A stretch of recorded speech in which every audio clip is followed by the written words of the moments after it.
আমি তো একটা বাচ্চা, আমার পেটেতে কিভাবে একটা বাচ্চা বের হয়।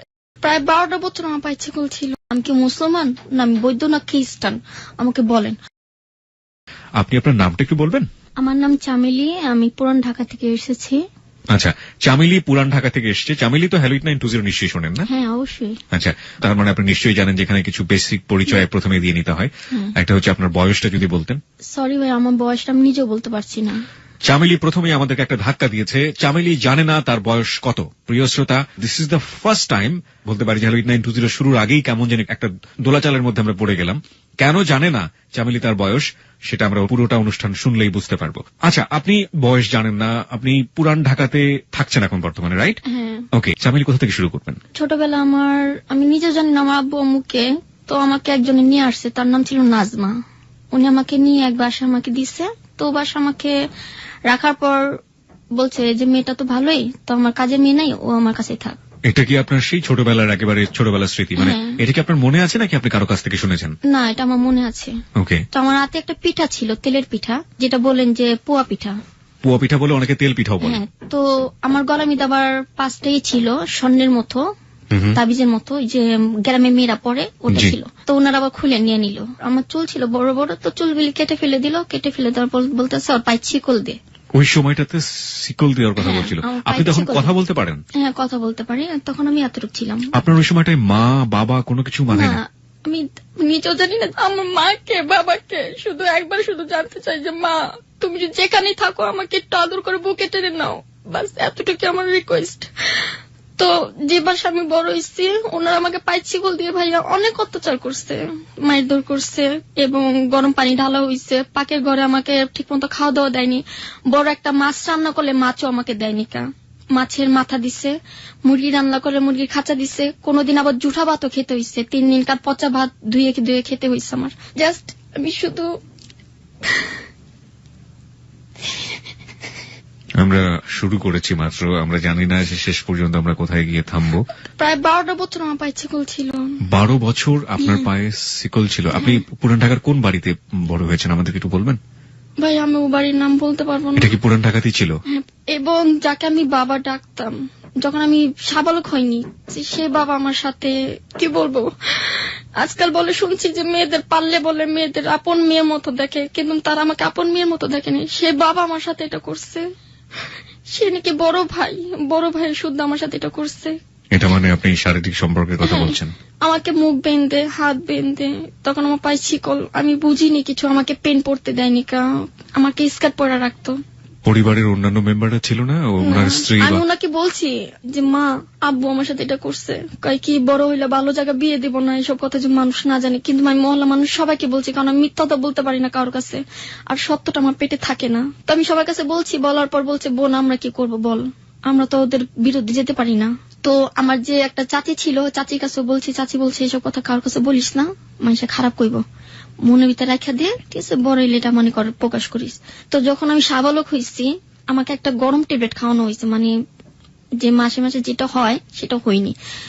তো আমাকে গরম পানি দিয়ে একটা ওষুধ খাওয়ানো হয়েছে। খাওয়ানোর পর আপনি বলুন, আপনি আজকে সবচাইতে ভালো জায়গায় এসেছেন, যে জায়গাটায় মন খুলে মানুষ মনের কথা বলতে পারে। আমরা হয়তো কিছুই দিতে পারবো না আপনাকে।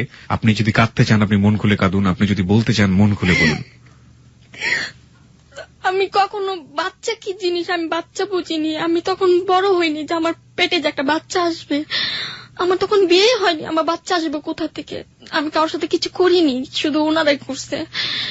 তো ওনারা আমাকে একটা গরম পানি দিয়ে একটা ওষুধ খাওয়াচ্ছে। খাওয়ার পর এতটুকু একটা জিনিস বেরোচ্ছে। বেরোর পর মহিলার মেয়ে বলতেছে মা এটা কি, একটা বাচ্চা। দুইটা চোখের পানি ঝরঝরা পড়ছে যে আমি তো একটা বাচ্চা, আমার পেটেতে কিভাবে একটা বাচ্চা বের হয়। তখন আমার অনেক বেলেটিকে শুরু হয়। শুয়ার পর আমাকে হাসপাতালে নিয়ে যায় না, আমাকে ঘরের ভিতরে রাখে, গরম পানি ঢালে। এই কাজটা করতো আপনার পালক পিতা? হ্যাঁ। আমি একটু আপনাকে থামাচ্ছি চামেলি। প্রিয় শ্রোতা, আমরা আসলে প্রথমেই এত বড় একটা ধাক্কা খেয়েছি। আমি গল্পটাকে চামেলি, আমি এবং আমার শ্রোতা যারা রয়েছেন তাদের বোঝার জন্য আপনি একটু ধীরে ধীরে সুন্দর করে গুছিয়ে যদি বলেন, স্টেপ বাই স্টেপ, কারণ আপনি খুব দ্রুত যাচ্ছেন, অনেকেই হয়তো খেই হারাই ফেলবে। কিভাবে আপনি আসলেন ফ্যামিলিতে, কি করতো আচরণ, কোন রাতে আপনার সাথে ঘটনাগুলো ঘটলো, এবং ঘটার পরে এটা ক্রমান্বয়ে ঘটতো কিনা, আপনি ধীরে ধীরে যদি সামনের দিকে যান। নাজমা যখন এই বাসা দিয়ে, তো নাজমাটা কে ছিল? ও এলাকায় থাকে, ওর হাজবেন্ডের নাম হলো কালাম। হ্যাঁ। আমি ওনাকে বারবার জিজ্ঞেস করছি যে আমাকে কোথায় নিয়ে যাওয়া হচ্ছে, আমাকে কোথা থেকে আনছো। যখন ওনারা কিছু বলে না তখন আমি আর কোনো কিছু বলি এই না। নাজমার সাথে কি পরবর্তীতে আপনার যোগাযোগ ছিল? হ্যাঁ হ্যাঁ, ওনারা পরবর্তীতে আপনি প্রায়- যোগাযোগ করেছেন? হ্যাঁ, অনেক জিজ্ঞাসার চেষ্টা করছি নাজমা আপা আমাকে কইতে আনছেন, আমার মাকে, আমি কি মুসলমান না আমি বৌদ্ধ না খ্রিস্টান, আমাকে বলেন। আমি যদি মারা যাই আমার মাটি দিবে কে? তো বলতেছে তুই জানোস ভালো, আমি কি জানি, যাতে গালাগালি করে, তুই একটা রাস্তার মেয়ে, যা মুখ দেখতেছে তা কইতাছে। তো আমি কিছু বলিনি। মানে এটা পরে হয়েছে যখন আমার পায়ের ছিগুল খুলাইছি তখন আমি উনাকে জিজ্ঞেস করছিলাম। তো যে বাসা আমি ছোটবেলা থেকে বড় হয়েছে পায়ের ছিগুল ছিল, ভাইয়া বিশ্বাস করবেন না, আমাকে পায়ের ছিগুল উঁচা করে রাখতো। উঁচা মানে? উঁচা করে পাও, যেমন কুকুরদের বেঁধে, কুকুরদের পাটা টান, ওহো, এইভাবে রাখতো। তো আমি এখন আমার ছোটবেলার অভ্যাস, পা উঁচু করে না ঘুমালে আমার রাত্রে ঘুম আসে না, পা প্রচন্ড ব্যথা করে। তো ওনারা আমাকে কারেন্টের তার পেঁচানো মারতো, বেল দিয়ে মারতো, এবং যেটা হলো মরিচ বাটা। যে কোনো মেয়েদের মনে হয় এসব, যে মেয়েরা এখন শুনতেছো তোমাদের কাছে একটাই রিকোয়েস্ট যে কোনোদিন কে কখনো বিশ্বাস করো না। আমি ছেলেদের বিশ্বাস করতে পারি না। আমাকে মরিচ বাটা লাগানো হয়েছিল, যে কোথায় লাগানো হয়েছিল সেটা আমি প্রকাশ করব না, সেটা আপনারা ভালো করে বুঝে নিতে পারছেন। মরিচ বাটা লাগানো হতো তো আমি মুরগির মতো লাফাইতাম, তো আমাকে ঠান্ডা পানির ভিতরে রেখা দিতে হইতো, শীতের ভিতরে আমাকে উলঙ্গ করে বাইরে খাড়া করে রাখতো। তখন 10 জনের সাথে সারা রাত ছাড়া আমাকে দেখতো, তখন প্রচন্ড খারাপ লাগতো। তো আমি খালি চিন্তা করি এগুলো কেন করতো আপনার সঙ্গে? কাজ না করলে আমাকে মারধর করা হইতো।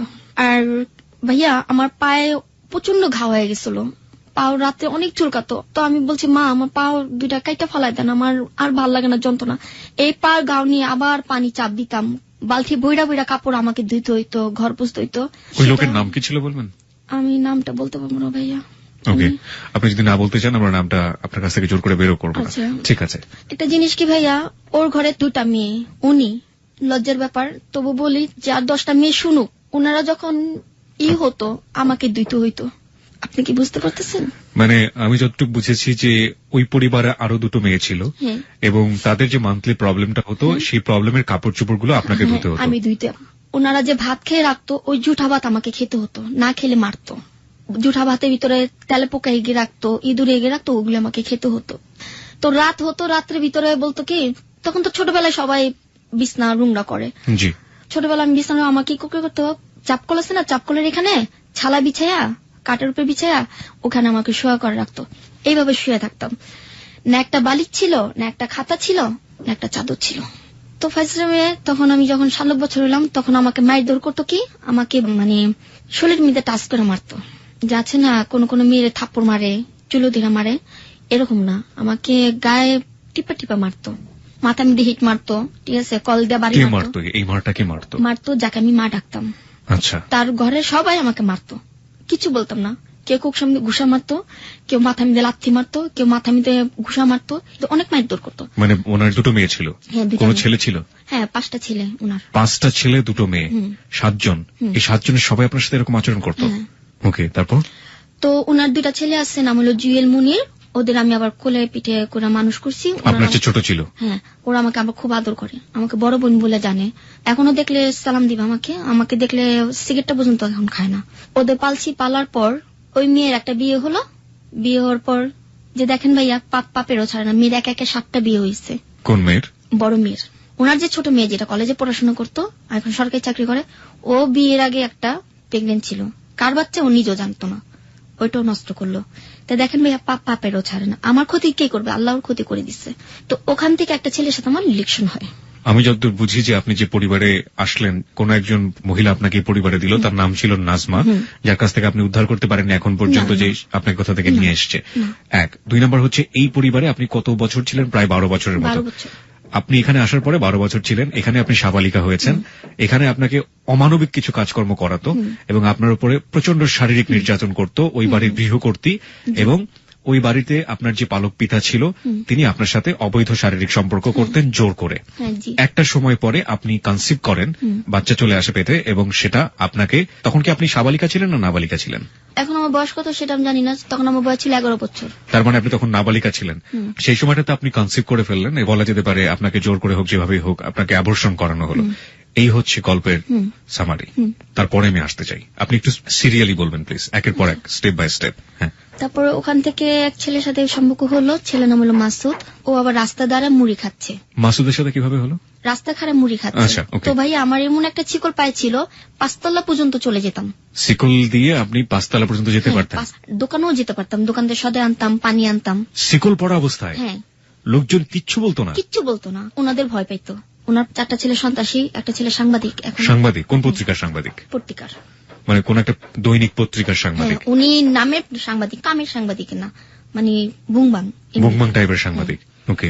তো শিকল শুদ্ধ আমি যেতাম, তো শিকল দ্বারা স্কার্ট পরা ছিলাম। তো স্কার্ট যে ভাইয়া পরছি, নিচে পেন পরিনি, আমাকে পেন পরতে দেয়নি। পেন পরতে দিলে পেন কেটে ফেলে দিত। কে কাটতো এটা? যাকে আমি আম্মা ডাকছি। কেন কাটতো? মানে পেন পরতে দিত না। ওনার মেয়েদের স্মার্ট ভাবে রাখতো, আমাকে রুংনা ভাবে রাখতো। তো এক পর্যায়ে গেছে ভাইয়া, এই যে ঈদ যে গেছে, রোজার ঈদ, আপনার কোরবানি, এখন ঈদের ভিতরে আমি কান্না করি। কেন কান্না করি জানেন? যে আগের দিনটা যদি থাকতো ভাইয়া, তাহলে বন্ধু বান্ধবের সাথে ঘুরতে পারতাম, কিন্তু কার সাথে ঘুরিনি। ঈদের ভিতরে ভাইয়া আমাকে কম দামে একটা ছিঁড়া জামা দিচ্ছে, আর ওর মেয়েদের ভালো ভালো জামা দিচ্ছে। তো পেনজেম পরছি, আমাকে বলে যে তুই বাইরে ঘুরতে পারবি না, তুই ভিতরে থাক। তো ঈদের ভিতরে কান্না করছি ভাইয়া, যে আল্লাহ, একটা বছর একটা দিন আমি কি কারোর মুখ দেখতে পারবো না? আমি কি বাইরে যেতে পারবো না? তো মাসুদের সাথে দেখা হলো, ও আবার সাদা শার্ট আর সাদা পেন পরছে। ভাই আমাকে 5 টাকা মুড়ি দিবেন? মেয়ে হয়ে কিভাবে ছেলেদের অর্ডার দেন, আপনি এসে নিতে পারেন না? মুড়ি নিয়ে আসছে, আইসা দেখে আমার পায়ে বড় একটা ছিকল। কি ব্যাপার, তুমি কি পাগল নাকি? তুমি কি কাউকে কামড়াও? আমাকে কেন কামড়াবো? আমাকে ছিকল দিছে, তাদের ভালো লাগছে, সেজন্য ছিকল দিয়ে রাখছে। এরপর ওর সাথে আমার রিলেকশন হয়, মুড়ির ভিতরে একটা কাগজ দেয়, ছোট্ট একটা করে নাম লেখা। তো ভাইয়া এখন তো যেটা মানে দেখ শিক্ষিক বিদ্যা, মানুষের দেখি সরি, ডিসকাস্টিং, মানে যা দেখি তা শিখতেছি। তো যে কাগজটা আমি যে আই লাভ ইউ লিখছে, তো আমি জানতাম না, আমি ভালোভাবে আমি নিজে এখন ভালোবাসা কি জিনিস বুঝিনি। তো ওর মেয়ে যাবা কলেজে পড়াশোনা, ওই মেয়েকে আমি দেখালাম যে কানুন আপু, বড় মেয়ের নাম ছিল কানুন, ওইটা কি লেখছে? বলতেছে এটা তো আই লাভ ইউ লিখছে। কে লেখছে? আমি ওই ছেলে লেখছে। কত বড় সাহস, এক কাজের মেয়েকে আই লাভ ইউ লিখছে, ওরে ধরা মায়ের দরকার। পরে ওই ছেলে কি করলো, যে বাসা মানে ও থাকে, ও বাসার ভাড়াটা আমাদের বাড়িতে ভাড়া এলো। উনি আবার শরবত বিক্রি করে, ওনার নাম ছিল আবার বাবু, বউর নাম ছিল রানী, আর মেয়ের নাম হলো বর্ষা। উনি আমার কি করলো, বাসা আসলো, আসার পর আমার সাথে মাসুদের সাথে দেখা হলো। ছাদের উপরে যা মাসুদের সাথে কথা বলি এবং বারিন্দার সাথে কথা বলি, এরপর যে মা ডাকি, সে আবার দেখে ফেলে। দেখার পর যে আমার চুল ছিল ভাইয়া, বড় বড় চুল হলে না কেটে ফেলে দিত। মাসুদের সামনে চুল গেলে আমার কেটে ফেলে দিল। মাসুদের সেদিন বকছে যে আপনি একদিন আমি এই মেয়েকে চিকল ভেঙে ওকে পালাই নিয়ে যাও। যে ছেলেটা আপনাকে মুড়ির ভিতরে আই লাভ ইউ লিখে পাঠিয়ে দিল, ওকে আমি ভালোবাসি, ওকে আমি যেভাবে হোক আমি এখান থেকে উদ্ধার করে নিয়ে যাব, আপনি দেখবো কি করেন আপনি। পরে মাসুদকে ইচ্ছা মতো মারধর করা হলো, যে বড় ভাই উনি আবার মারধর করলো। মারধর করার পর মাসুদে বললো যে চলো তুমি অক্ষণ চলো আমার সাথে। আমি কিভাবে যাবো? পাইছি করে আমি কিভাবে যাবো? আমাকে নেওয়ার মতো ক্ষমতা তোমার নেই। আমি এই জায়গাটায় ফিরবো, আমার কিছু কোশ্চেন আছে। পুরো ঘটনাটা শোনার পরে আমি আসলে পুরোটা মাথায় নিতে পারিনি, হঠাৎ করে আসলে অনেক বেশি ধাক্কা খেয়েছি, যেটা সাধারণত হয় হ্যালো 920 ধীরে ধীরে আমরা একটা গল্পের অনেক চড়াই উতরে পার করি, কিন্তু প্রথমেই আপনার গল্পের এত বেশি আপস এন্ড ডাউন আমি ঠিক সামনে নিতে পারিনি। আমি কিছু কোশ্চেন করতে চাই, ঠিক মাসুদের এই জায়গাটা থেকে আমি আসবো, তবে তার আগে আমি একটু পেছনে ফিরে যেতে চাই। সেটা হলো যে আপনার সাথে আপনার পালক পিতা যে সম্পর্কটা করত, এই সম্পর্ক তো আপনি সবাইকে বলে দিয়েছিলেন, লাইক ওনার ফ্যামিলিতে যে ওনার যে সন্তানরা আছে তারাও এটা জানতো। জানার পরে তাদের প্রতিক্রিয়া কি ছিল, বিশেষ করে ওনার সন্তানদের প্রতিক্রিয়া? তারা কিছু বলতো না। তার 2টা ছেলে বলতো যে এইভাবে একটা মেয়ের বান্দির মতো খাটানো, মেয়ের জীবনটা নষ্ট করছো, তোরাও দেখিস আমাদেরও এরকম ক্ষতি হবে, কোনোদিন না কোনোদিন কেউ আমাদের জীবন নষ্ট করবে। ওই ছেলেরা বললো। মেয়েরা কোনো কথা বলতো না? মেয়েরা কোনো। মেয়েদেরকে আপনি বলতেন যে আপনার আব্বু আমার সাথে এরকম করে? হ্যাঁ বলতাম। মেয়েরা কিছু বলতো না? মেয়েরা আরো আমাকে মারধর করতো। এই ধরনের ফ্যামিলি, ও মাই গড। ওকে, আর কি দেখেছেন আপনি? যাকে আমি মা ডাকছি তিনি কি করতো, কাজের মেয়ে নিয়ে আসতো, কাজের মেয়েদের সাথে করাইতো। যে কটা মেয়ে আসতো সব কটা মেয়েদের, পারবিন ছিল, রানীর কথা যে বললাম রানীও ছিল, সবার সাথে করতো। এই ধরনের সেক্সুয়াল রিলেশনশিপ আপনি যাকে পালক পিতা ডেকেছেন তার সাথে তার স্ত্রী নিজে করিয়ে দিত। ওকে ওকে, কি বললো ঠিক বুঝে উঠতে পারছি না। তার মানে এটা সব মহলে সবাই এটা জানলেও এটা নিয়ে কোনো ধরনের কোনো প্রতিক্রিয়া হতো না? এবং আপনার পালক মা যিনি, তিনি বলতেন যে এগুলো যদি কোথাও বলো তাহলে তোমার বিয়ে দিয়ে দিব না, এবং অত্যাচার বিয়ে দিব না। ভালো ভালো জায়গা থেকে বিয়ের কাজ আসতে ভাইয়া আমাকে বিয়ে দেয়নি। পরে একদিন রাত্রে ও আমাকে বললো কি বাইরে একটু কথা বলবো, বাইরে আসো। তো বাইরে গেছি, কথা বলতেছে, তো এই মধ্যে ও মা আমাকে আবার বদনাম ছড়া দিল যে আমি ওর সাথে বলে কি করছি। তো মহল্লা সবাই জানাজানি হয়ে গেল। জানাজানি পর বলতেছে যে মাসুদ তুই যখন এই মেয়ে নিয়ে বদনাম করছে, তা যত এই মেয়েকে বাচ্চা যেমনি হোক মেয়েটাকে মাসুদটা আসলে কি আপনাদের পাশের বাড়িতেই ছিল? আর না, আমাদের তিনতলা যে বাসা মানুষ হয়েছে ও বাসা ভাড়া গেছে। বাসা ভাড়াটিয়া ছিল? হ্যাঁ, ও বাসা ভাড়াটা ছিল। যাওয়ার পর আমাকে বলতেছে, তুই কি আমাকে ভালোবাসিস? আমাকে হ্যাঁ ভালোবাসি। তাহলে চল। আমাকে তাহলে শিকল কিভাবে যাব? ভালো কি সত্যি বাসতেন? হ্যাঁ, আমাকে বলতেছে যে যেভাবে হোক তুমি আমার জন্য রাত্রে অপেক্ষা করবা। তো রাত্রে আসছে, রাত্রে কথাবার্তা বলতেছি, বলার পর ধরে ফেলাইছে। ধরার পর আমার চুলে মুঠি ধরে 4 তলাতে হেসরা নামাইছে। নামানোর পর আমাকে তোমার খালি কোকসামি দিলাইতেছে, পাঁচলি মিদে ঘুষাইছে উনার বড় ছেলে আর উনি। তো আমি বলতেছি যে কেন মারতেছেন? ওই ছেলের সাথে তোর কি সম্পর্ক? আমি ছেলের সাথে আমি প্রেম করি। পরে কথা বলার পর আরো মারার পর ওই ছেলে কি করছে, রাত করে ঘুমিটা বেট খাইছে, রাস্তার মধ্যে খাড়া খাড়া গান গেতেছে।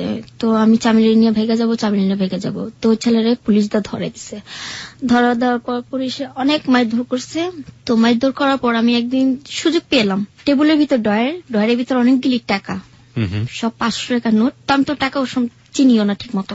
তো আবার চাবিটা রাখছে, আমার তালার চাবি। আমি আবার কি করছি, একবার হ্যাসকোভেল দিয়ে তালা কাটতে গেছি, তো ধরা পড়ে গেছি। বাথরুমেতে টাইনা হ্যাস্তার বাই করছে, স্কার্ট আছে না, মানে শোলের পুঠে গেছে। তো রাস্তার মধ্যে ফালাই মারতেছে, সব ছেলেরা চার হইছে। কিছু কিছু ছেলেরা বলতেছে যে এইভাবে কি একটা মেয়েকে অত্যাচার করে, মেয়েটা মরতে পারে না, মেয়েটা পালা যেতে পারে না, মেয়েটা কেন এত কষ্ট করে? তো আমি খালি আল্লাহর কাছে বলছি, আল্লাহ এমন কোন মানুষ দাও যে ফেরেশতার মতো যে আমাকে পায়ের ছিকলটা মুক্তি করে। তো ওই যে মনে মাসুদ আমার জীবনে আসলো। মাসুদ কি আপনার সমবয়সী ছিল নাকি আপনার চেয়ে বড় ছিল বয়স? আমার বয়স অনেক বড় ছিল। ওকে, ও কি করতে এমনিতে? ও সাইকেল বানাইতো। সাইকেলের মেকার ছিল? হ্যাঁ, মেকার ছিল। ওকে।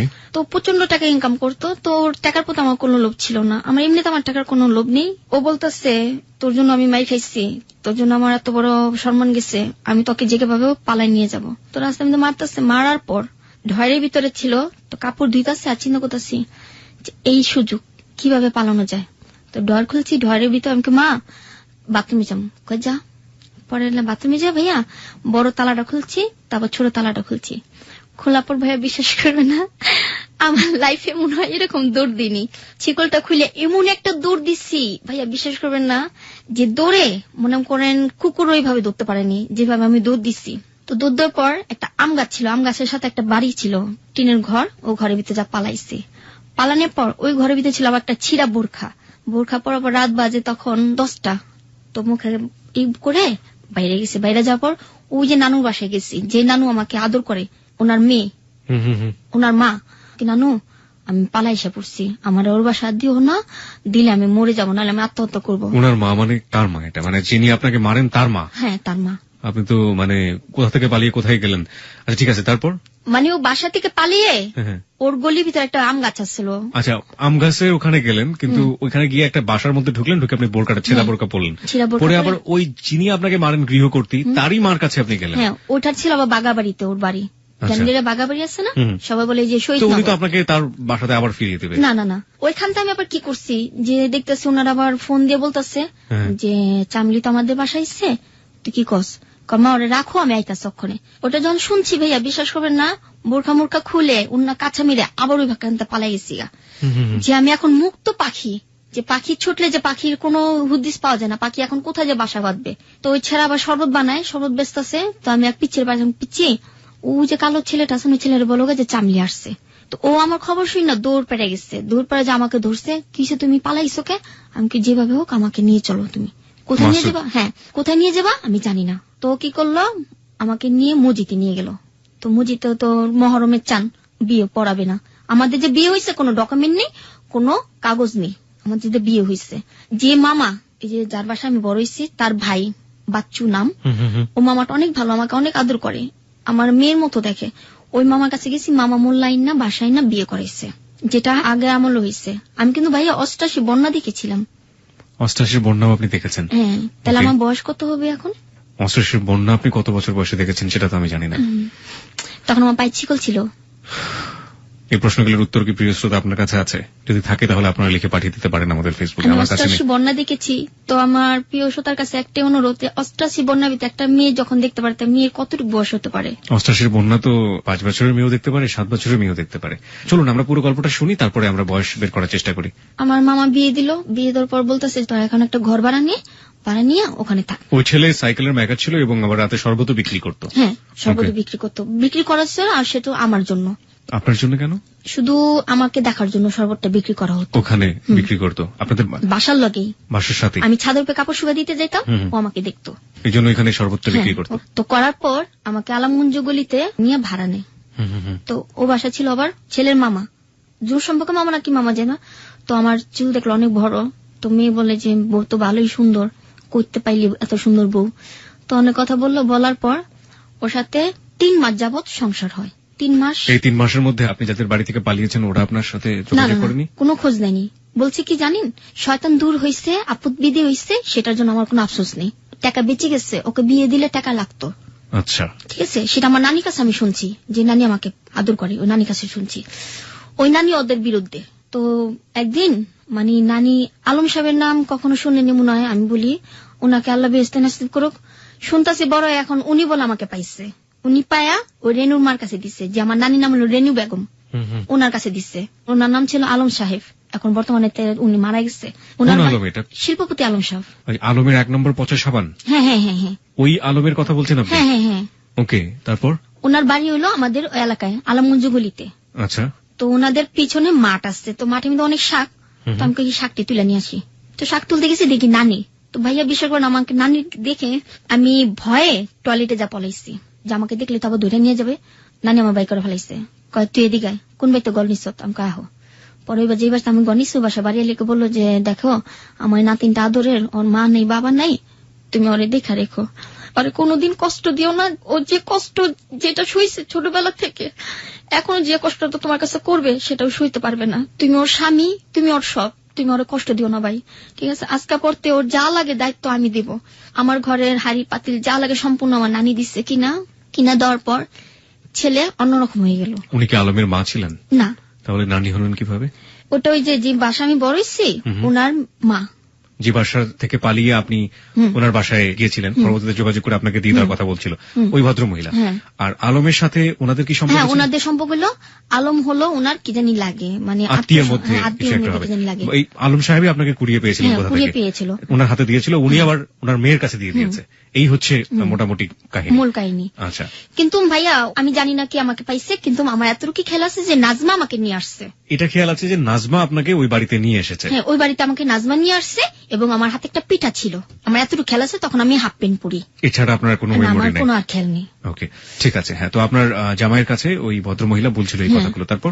পরে বলার পর 6 মাস সংসারের পর প্রথম বাচ্চা পেটে আসে। আমি তো বাচ্চা নেওয়ার কোনো সিদ্ধান্ত নেই, যে আমার একটা বড় বোন থাকবে, যে বড় বোন বুঝাবে যে চামলি তুই বাচ্চাটা নিস না, এখন তোর বয়স হয়নি বাচ্চা নেওয়ার।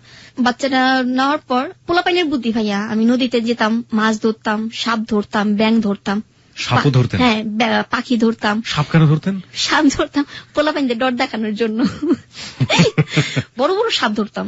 তারপরে যে কুচ্ছা আছে না, কুচ্ছাও ধরতাম। তারপরে বাসায় আমাকে বাজারে টাকা দিত, আমি রান্না করতাম না। আমি যে প্রেগনেন্ট সেটা তো আমি জানি না। তো পোলাপাইনদের সাথে মার্বেল খেলতে যেতাম, বিরিং খেলতে যেতাম, চারা খেলতাম টাকা দিয়ে। তো ঘরে এসে আমাকে বিল দিয়ে মারতো আমার হাজবেন্ড, বিল দিয়ে মারতো, চোখের পায়ে ভেঙে ইচ্ছা মতো পিটাইতো। মাসুদ? হ্যাঁ, মাসুদে। কেন? ওই যে আমি বাজার করিনি, রান্না করিনি, ছেলেদের সাথে যা খেলাধুলা করি, নদীতে যা কেন গোসল করি। আর অন্যান্য ছেলেরা আমাকে মধ্যে নিয়ে চলে যেত। আমি সাঁতার জানি না, তো আমাকে ওই যে আছে না, এটা কি বলে, মানে যে সাঁতার কাটে যে টায়ার টিউব? হ্যাঁ, টায়ার টিউব, ওটা দিয়ে আমাকে মধ্যে নিয়ে যেত। মধ্যে নিয়ে যাও আমাকে, কেউ আমাকে গালে কিস করতো, কে কপালে কিস করতো, মানে পোলাপাইন।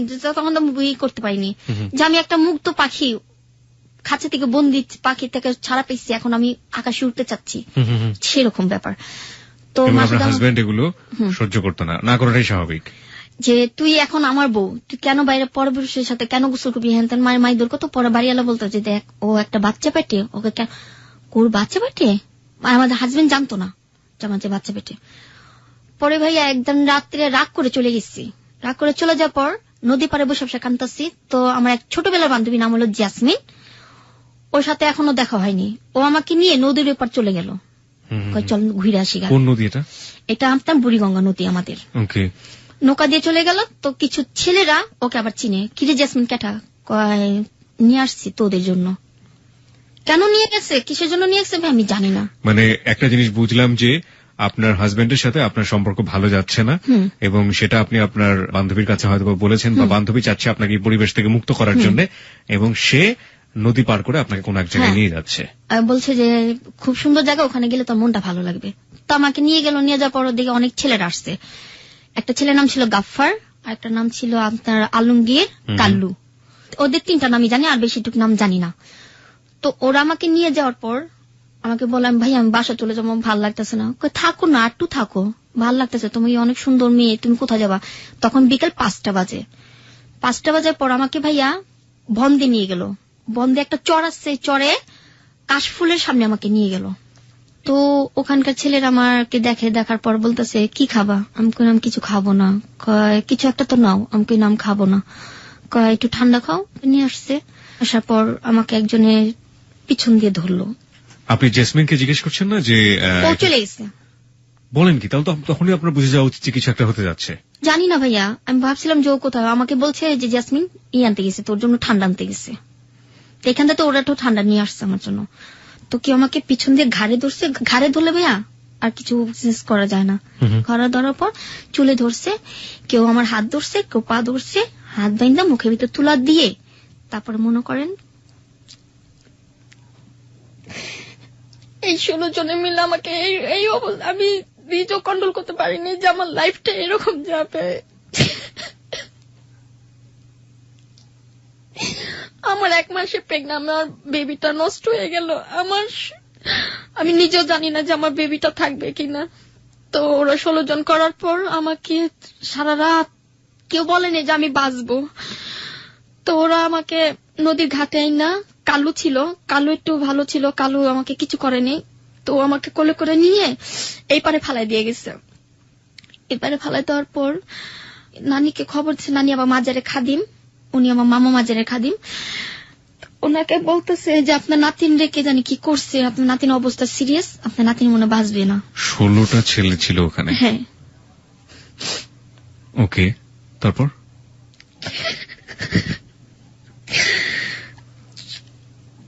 পরে তো আমার নানি সবাই মিলে আমাকে ধরে নিয়ে যায় যে আপনার নাতিন মনে বাঁচবেন, আপনার নাতিন হাসপাতালে নিয়ে যান। তো ডাক্তারে বলে যে ভাই যেমনি হোক আমার নাতিনের বাচ্চাটা যেমন থাকে, যদি বাচ্চাটা না থাকে তো আমার নাতিনের সংসারটা ভেঙে যাব। কারণ এমনি তোর মা নেই, বাবা নেই, ছোটবেলা থেকে মার আদর পাইনি, বেবিটা বাঁচাতে পারলাম না। আপনার হাজবেন্ড কি ওই মুহূর্তে আপনার পাশে ছিল? না, ওকে জানানো হয়নি। ওকে পরে জানানো হয়েছে। আমার নানি বলছে, ভাই দেখ জীবনে মানুষের অনেক ঘটনা ঘটে, তো তুই মনে কর একটা অ্যাক্সিডেন্ট হয়েছে, তোর বউ সিঁড়িতে পড়ে যে বাচ্চাটা নষ্ট হয়ে গেছে। তো আমার শাশুড়ি কখনো মেনে নেয়নি, আমাকে মেনে নিতে পারেনি, এখনো মেনে নেয়নি। তো বাসায় গেছে, বাসায় যাওয়ার পর কাইকে হয়তো এই বউ থাকবে, নাহলে তুই থাকবি, ওকে বিয়ে করে দে, তোকে আবার বিয়ে করাবো। পরে আমি বলছি, মা দেখেন হয়তো বান্দির মতো আমি সারা জীবন কাজ করছি মানুষের বাসায়, এখন আপনার বাসায় আমি বান্দির মতো কাজ করতে রাজি আছি, কিন্তু আমাকে আমার হাজবেন্ড থেকে আমাকে আলাদা করেন না, মাসুদের থেকে আমাকে আলাদা করেন না।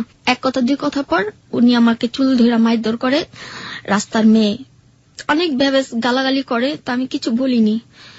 তো এই গালাগালি করার পর আমার হাজবেন্ড আসে রাত করে আসার পর আমার সাথে মানে মদ খেয়ে করার পর সেদিনকে আমার সাথে মানে আমার শরীর ভালো ছিল না, আমার কোকসাটা মিলে লাথি মারার পর আমার আবার ব্লিডিং শুরু হয়।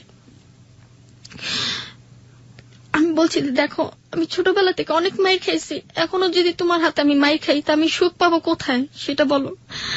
আমি আমার বাবাকে দেখিনি, মাকে দেখিনি, একমাত্র তোমার পায়ের নিচে আমার সমস্যাটা দূর করতে চেয়েছিলাম, কিন্তু তুমি আমাকে দিলে না। তো এমন করতে করতে আমাকে ওর বাসায় 2 মাস 3 মাস থাকলাম, পরে সেকেন্ড বেবি আবার করলাম। ওকে, তার মানে হচ্ছে আপনি সেকেন্ড বেবিটা কনসিভ করলেন। আমাকে একটু বলবেন যে মাসুদ যখন আপনাকে বিয়ে করে তখন কি উনি জানতো যে আপনার ছোটবেলাটা আপনার পালক পিতা এভাবে আপনার সাথে? জানতো না। পরিবারের ভেতরে আপনি যে প্রথম যে বেবিটা কনসিভ করেছিলেন তখন জানতে পারছে না? এটা বলছি আমি যেটা যে ওই পরিবারে আপনার পালক পিতার দ্বারা আপনি এই যে বেবি কনসিভ করেছিলেন, মাসুদ জানতো না? এটাও জানতো না। ওকে, তার মানে আপনি সেকেন্ড টাইম বেবি কনসিভ করলেন। সেকেন্ড টাইম বেবি কনসিভ মানে মাসুদের সেকেন্ড টাইম বেবি, আপনার হাজবেন্ডের সেকেন্ড টাইম বেবি, এটা কনসিভ করার পরে আপনার পারিবারিক কি অবস্থা দাঁড়ালো? তারপর সবাই মিলে আমাকে আদর যত্ন করতেছে, খাওয়াইতেছে, এটা করতেছে ওইটা করতেছে। তো এক পর্যায়ে ঘরের আবহাওয়া ভালো ছিল না, আজকে খাইলে কালকে খাইতাম না, না খেয়ে খেয়ে থাকতাম। ওই যে আমার ছোটবেলায় তো অভ্যাস পান্তা ভাত খাওয়ার, পান্তা ভাত খেতাম, কারো আবার ফ্যান খেতাম। মানে যেগুলো আপনাকে দেয়া হতো অবহেলা করে, ওগুলোতেই আপনার অভ্যাস হয়ে গেছে, ওগুলো ছাড়া কিছু ভালো লাগতো না। ওগুলো ছাড়া ভালো লাগতো না, এবং মাটি মিদে শুইতে ভালো লাগতো, বিছনা মিদে শুইতে ভালো লাগতো না। চামেলি, আমরা যে জায়গাটায় ছিলাম, আপনার সেকেন্ড বেবিটা আপনি কনসিভ করলেন, তারপর? তো বাড়ির সবাই আমাকে আদর করতেছে, হাজবেন্ডও খুব আদর করতেছে। তো পরিবর্তনটা দেখা গেল যখন আমার শাশুড়ি আমাকে বলে যে আজকে যদি আমাকে ছেলে বিয়ে করেতাম তাহলে আমার ছেলের জন্য অনেক টাকা মানুষ দিত, ভালো ভালো মেয়ে আমার ছেলের জন্য রান দিয়ে দাঁড়াচ্ছিল, কিন্তু তোকে বিয়ে করে আমার ছেলের লাইফটা নষ্ট হয়ে গেল। তো আমি বলছি, মা দেখেন, মানুষের জীবনে এমন দুর্ঘটনা ঘটে, আমার মা নেই কিন্তু আপনাকে আমি মা ডাকছি, আমার বাবা নেই, আপনার হাজবেন্ডকে আমি বাবা ডাকছি। এখন যদি আপনার দুজন যদি আপনি আমাকে দেখতে পারেন, আপনিও তো একটা মা, কিভাবে আরেকটা মেয়েকে আপনি অত্যাচার করতেছেন আপনি? তো এই কথা দুই কথা বলার পর বাসা থেকে বেরিয়েছি, ওই যে বাসা আমি বড় হয়েছি ওই বাসায় গেছি দেখা করার জন্য। ওনাকে মা ডাকতাম যে মা আমি ভালো আছি, আমার জন্য দোয়া করো। তো মা আবার নানিকে ফোন দিল যে চামলি এসে। ওই বাসাতে দেখা করতে গেলেন কতদিন পরে? দেখা করতে গেছে আপনার 2 বছর পর। 2 বছর পরে? আপনি যে বাসায় থাকতেন সেখান থেকে ওই বাসার দূরত্ব কতখানি ছিল? বেশি দূর ছিল না, কাছাকাছি ছিল। কাছাকাছি ছিল। ওকে। তো দেখা করতে গেছি, তো নানিকে ফোন দিচ্ছে, নানি আবার বলছে যে ওর জামাই লোক আবার মিলাইছে, হ্যাঁ ওর তো বাচ্চা পেটে এই কদিনের মধ্যে ডেলিভারি হয়ে যাবে। তো বলতেছে যে কয়দিনের মধ্যে ডেলিভারি হয়ে যাবে, তো ওকে কি দেওয়া যায়, ওই মা বলতেছে। তো নানি আবার ফোন দিয়ে বলছে যে ওর জন্য কিছু হাড়ি পাতিল কিনে রাখছি, তো ওকে দিয়ে দিস। তো হাড়ি পাতিল কিনছে, মানে অনেক কিছু কিনছে। মানে ছেলে এরকম হবে আমি ভাবতে পারিনি, যে আমার লাইফটা মনে হয় এই মুহূর্তেই শেষ হয়ে যাবে, আমি আর কখনো মনে হয় সংসার করে খেতে পারবো না। এটা আপনার মনে হচ্ছিল? হ্যাঁ, আমার মনে হচ্ছে। কেন মনে হচ্ছিল? যখন আমার বাচ্চাটা হয়েছে তখন ও হাসপাতাল থেকে ওর বাসায় নিয়ে গেল। বাসায় নিয়ে যাওয়ার পর আমার চোখের সামনে আমাকে মায়ের দৌড় করতেছে আমার হাজবেন্ড, আমার শাশুড়ি আমাকে কিছু বলে না, যে মাসুদ ওকে মারতেছে, মাসুদকে বলি যে মাসুদ এই শৈলে মারিস না। তো মাসুদ আমাকে ওই শৈলে, আমাকে কাঁচা শৈলে মায়ের দৌড় করতেছে। যখন আমার ডেলিভারি হয়েছে তখন আমার ওই শৈলে আমাকে মায়ের দৌড় করতেছে। তো বাচ্চাকে দুধ খাওয়াইতেছি, দুধ খাওয়ার পর কয় দেখ তোর মতো আরো কত মেয়ে আমি আনতে পারি, আমি সেকেন্ডে এখন আমি মেয়ে আনতে পারি। তো রাত্রে একটা মেয়ে নিয়ে আসলো আমার ঘরে। আপনার বেবিকে দেখে সে খুশি হয়নি? না। কেন? মেয়ে হলো কেন? কত সালে আপনার মেয়েটা হয়? আমার সঠিক খেয়াল নেই, সালের হিসাবটা জানেন না? কিচ্ছু জানি না ভাইয়া। ওকে। আমি যে এখন যে আপনার সাথে কথা বলতেছি ভাইয়া, মাইন্ড করেন, আমি যে কথা বলতেছি আমি মানুষের দেখা দেখে শিখছি। আমার লাইফে আমি কখনো পড়াশোনা করিনি, আমার নিজের নামটা পর্যন্ত আমি লিখতে পারি না। এটা কত সাল চলছে আপনি জানেন? মানুষ মুখে শুনি 2013 চলতেছে। 2013 চলছে। আপনার মেয়ের বয়স কত আপনি জানেন? 11 বছর। 11 বছর? ওর দাদি বলছে। ওর দাদি বলেছে 11 বছর। 11 বছর যদি হয়ে থাকে তাহলে আপনার মেয়ে জন্মগ্রহণ করেছে 2002 সালে। ঠিক আছে, হ্যাঁ, মেয়ে হলো বলে আপনার হাজবেন্ড দেখতে পারে না, গায়ে হাত তোলা শুরু করলো। গায়ে হাত তোলা শুরু করলো, এবং আমার শাশুড়ি আমাকে বলে যে তুমি বাচ্চা নিয়ে চলে যা, বাচ্চা রাখবো না, তুই বাচ্চা নিয়ে চলে যা। আমি কোথায় যাব, আমার যাওয়ার জায়গা কই, আমি কোথায় যেয়ে থাকবো? এবং আপনার হাজবেন্ড সেই রাতে? ও রাত্রে চলে যায়, বাইরে চলে যায়, বাইরে থেকে একটা মেয়ে নিয়ে আসে, মেয়ে নাম হলো রুমানা। ওই মেয়েকে বললাম যে দেখো তুমি একটা মেয়ে, আমি একটা মেয়ে, আমি বিবাহিত, আমার একটা সন্তান আছে, তুমি কিভাবে আমার সংসার এসে ঢুকলে? বলে যে আপু আমি টাকার জন্য আসছি, ও আমাকে টাকা দিচ্ছে আমি আসছি। আমি টাকার জন্য কি একটুখানি সংসারটা তুমি ভেঙে দিবা? তো আমার চোখের সামনে আমার হাজবেন্ড ওই মেয়েটার সাথে এসব কথা বলো, তবু আমাকে বলতে হয় যে হাজবেন্ড, আমি আমার লাইফে আমি কখনো আমার মার আদর পাইনি, বাবার আদর পাইনি, মনে করছিলাম যে হাজবেন্ড আমাকে একটা আদর করবে, আমার হাজবেন্ড আর মা আমাকে সন্তানের মতো দেখবে, সেটাও আমি আমার কপালে জুটলো না। শেষ পর্যন্ত হাজবেন্ড আমার চোখের সামনে একটা মেয়ের সাথে, যেটা স্ত্রী কখনো চায় না যে আমি স্বামীর ভাগ অন্যজনে দেওয়ার জন্য, সেটা হয়ে গেল। তো রাত্রে আমি ওই শৈল নিয়েই বাচ্চা রেখে আমি বাইরে এসে পড়ছি। বাইরে আসার পর ওই বাসায়, যে বাসা ছোটবেলা থেকে বড় হয়েছি, ওই বাসায় গেছি, ছাদের উপরে যা শুয়ে রয়েছি, পায়খানা ছাদের উপরে শুয়েছি, চালের উপরে শুয়েছি। কেউ আমাকে দেখতে পারেনি, কেউ ইটা মারছে, কেউ পানি মারছে, কেউ আবার নোংরা পানি মারছে আমাকে। মানে আপনার যাওয়ার আর কোনো জায়গা নেই, আমার কোনো, হ্যাঁ, নিজের হাজবেন্ডের বাড়ি ছেড়ে গিয়ে আপনি আবার সেই বাড়িতে চলে গেলেন, গিয়ে ওই বাড়ির ছাদের উপরে ঘুমাচ্ছেন, টয়লেটের ছাদের উপরে। আপনার বেবিটা কোথায়? বেবিটা এখন ওদের কাছে। না না, সেই মুহূর্তে আপনার বেবিটা কই ছিল? বেবি ওদের কাছে ছিল, আমি রেখে এসে পড়ছি। ওকে। আলা পরে কি করব ভাইয়া, পরে যে আমার শরীর ভালো না, তো দেখি কি প্রচন্ড ব্লিডিং হচ্ছে, তো ডাক্তারের কাছে গেলাম। আমার কাছে ওই মুহূর্তে টাকা ছিল না, তো কেউ বাসায় বলছে যে চামিলি 50টা টাকা দেবো, বাথরুমটা দিয়ে দে। চামিলি 10টা টাকা দেবো, কাপড় কাটা দিয়ে দে। চামিলি 20টা টাকা দেবো, আমার বাসন পালাটি দিয়ে দে। এমনি এমনি মানুষের টুকটাক কাজ করে ওষুধ পানি করতাম। তো আমার যে মেজো ভাই, যার বাসা আমি বড় হয়েছি, তার মেজো ছেলে, ও রাত্রে আমি আবার ছাদের উপর শুয়ে রয়েছি, শীতের ভিতরে, কাপড় নেই, কোন একটা ছালা নেই, বালিশ নেই, এভাবে শুয়ে রয়েছি কোকড়া হয়ে, যেভাবে একটা কুকুরের বাচ্চা যে ঘুমায়, আমি সেভাবে শুয়ে রয়েছি, শীতে কাঁপতাছি। তো ওনার মেজো ছেলে গেছে, মেজো ছেলে যা বলতেছে, তোর টাকা লাগবে? আমি কই, হ। কত টাকা লাগবে? আমাকে 500 টাকা লাগবে। আচ্ছা ঠিক আছে নে। তখন আমার ইচ্ছা বিরুদ্ধে, আমি নিজের ইচ্ছায় ওর সাথে আমি ফিজিক্যাল করি। কার সাথে ছিল এটা? মেজু ভাই। মেজো ভাই মানে হচ্ছে আপনি যে পরিবারে বড় হলেন, তার মেজো ছেলে, তার মেজো ছেলের সাথে। ওকে, তারপর? তখন আমার সাথে থাকলো, থাকার পর হাতে যে 10 টাকা দিচ্ছে ভাইয়া, আমি জানি না। তখন কি হলো ভাইয়া, আমাকে 10 টাকা কেন দিলেন? কি 10 টাকা? তোর সাথে আমি কিছু করছি? থাপ্পড় দিয়ে, কানাপট্টি থাপ্পড় দিয়ে সিঁড়িতে ফেলে দিল। ফেলে দেওয়ার পর ছাদে মিদে চিল্লাচিল্লি করলাম। ও রাতে আমাকে বাসা থেকে বের করে দেয় ওরা, যে তুই এলাকার ভিতরে পাড়া দিবি না, এলাকার মধ্যে যদি পাড়া দিস তাহলে তোরা মেরে ফেলবো। তো আমি জিদ করে ভাইয়া, ওই যে ঘুমের ট্যাবলেট আছে না, ঘুমের ট্যাবলেট 9টা ট্যাবলেট খেয়ে গলি ভিতরে উৎপাত করি, যে কেমন বাপ, যে বাপ আমার সাথে এটা করছে, কেমন ভাই, যে ভাই আমার সাথে এটা করলো, কেন করলো, মহল্লা সব ভিড় হয়ে গেছে। আমি সবাইকে জানিয়ে দিছি, ডোল পিটায় সবাই বলে দিচ্ছি যে আমার সাথে কেন করলো, কিসের জন্য, আমার লাইফটা কেন নষ্ট করলো। আজকে আমার স্বামী থাকতে স্বামী নেই, আজকে তোদের জন্য আমার স্বামীর আমার সংসারতে নাই হয়ে গেছে, তোদের জন্য, তোদের কারণে। তো এমন কোথাও কোথাও আমাকে রাস্তার মধ্যে ফেলে ইচ্ছা মতো মাসুদ গেদি মাই খাওয়ায়, মাসুদ আমাকে মারে। পরে এক পুলিশ আসে, যে ওকে কেন মারতেছ? আমার বউর আমি যেভাবে মারি, আপনার কি? এটা তো তোর বউ না, ও তো তোকে ছেড়ে দিচ্ছে, তুই যখন একটা মেয়ে নিয়ে ওর সামনেই করতে পারছ, সেটা তো তোর বউ হতে পারে না। তো শেষ পর্যায়ে কি হলো ভাইয়া, ও আমাকে মেরে মিরপুর হাসপাতাল আছে না, সেখানে আমাকে ফেলে দিয়ে আসে। সেখানে ফেলে দেওয়ার পর কিছু লোক আমাকে ধরে ভিতরে নিয়ে পিছনে হাত বেঁধে মুখের ভিতরে পাইপ দিয়ে অস করায়।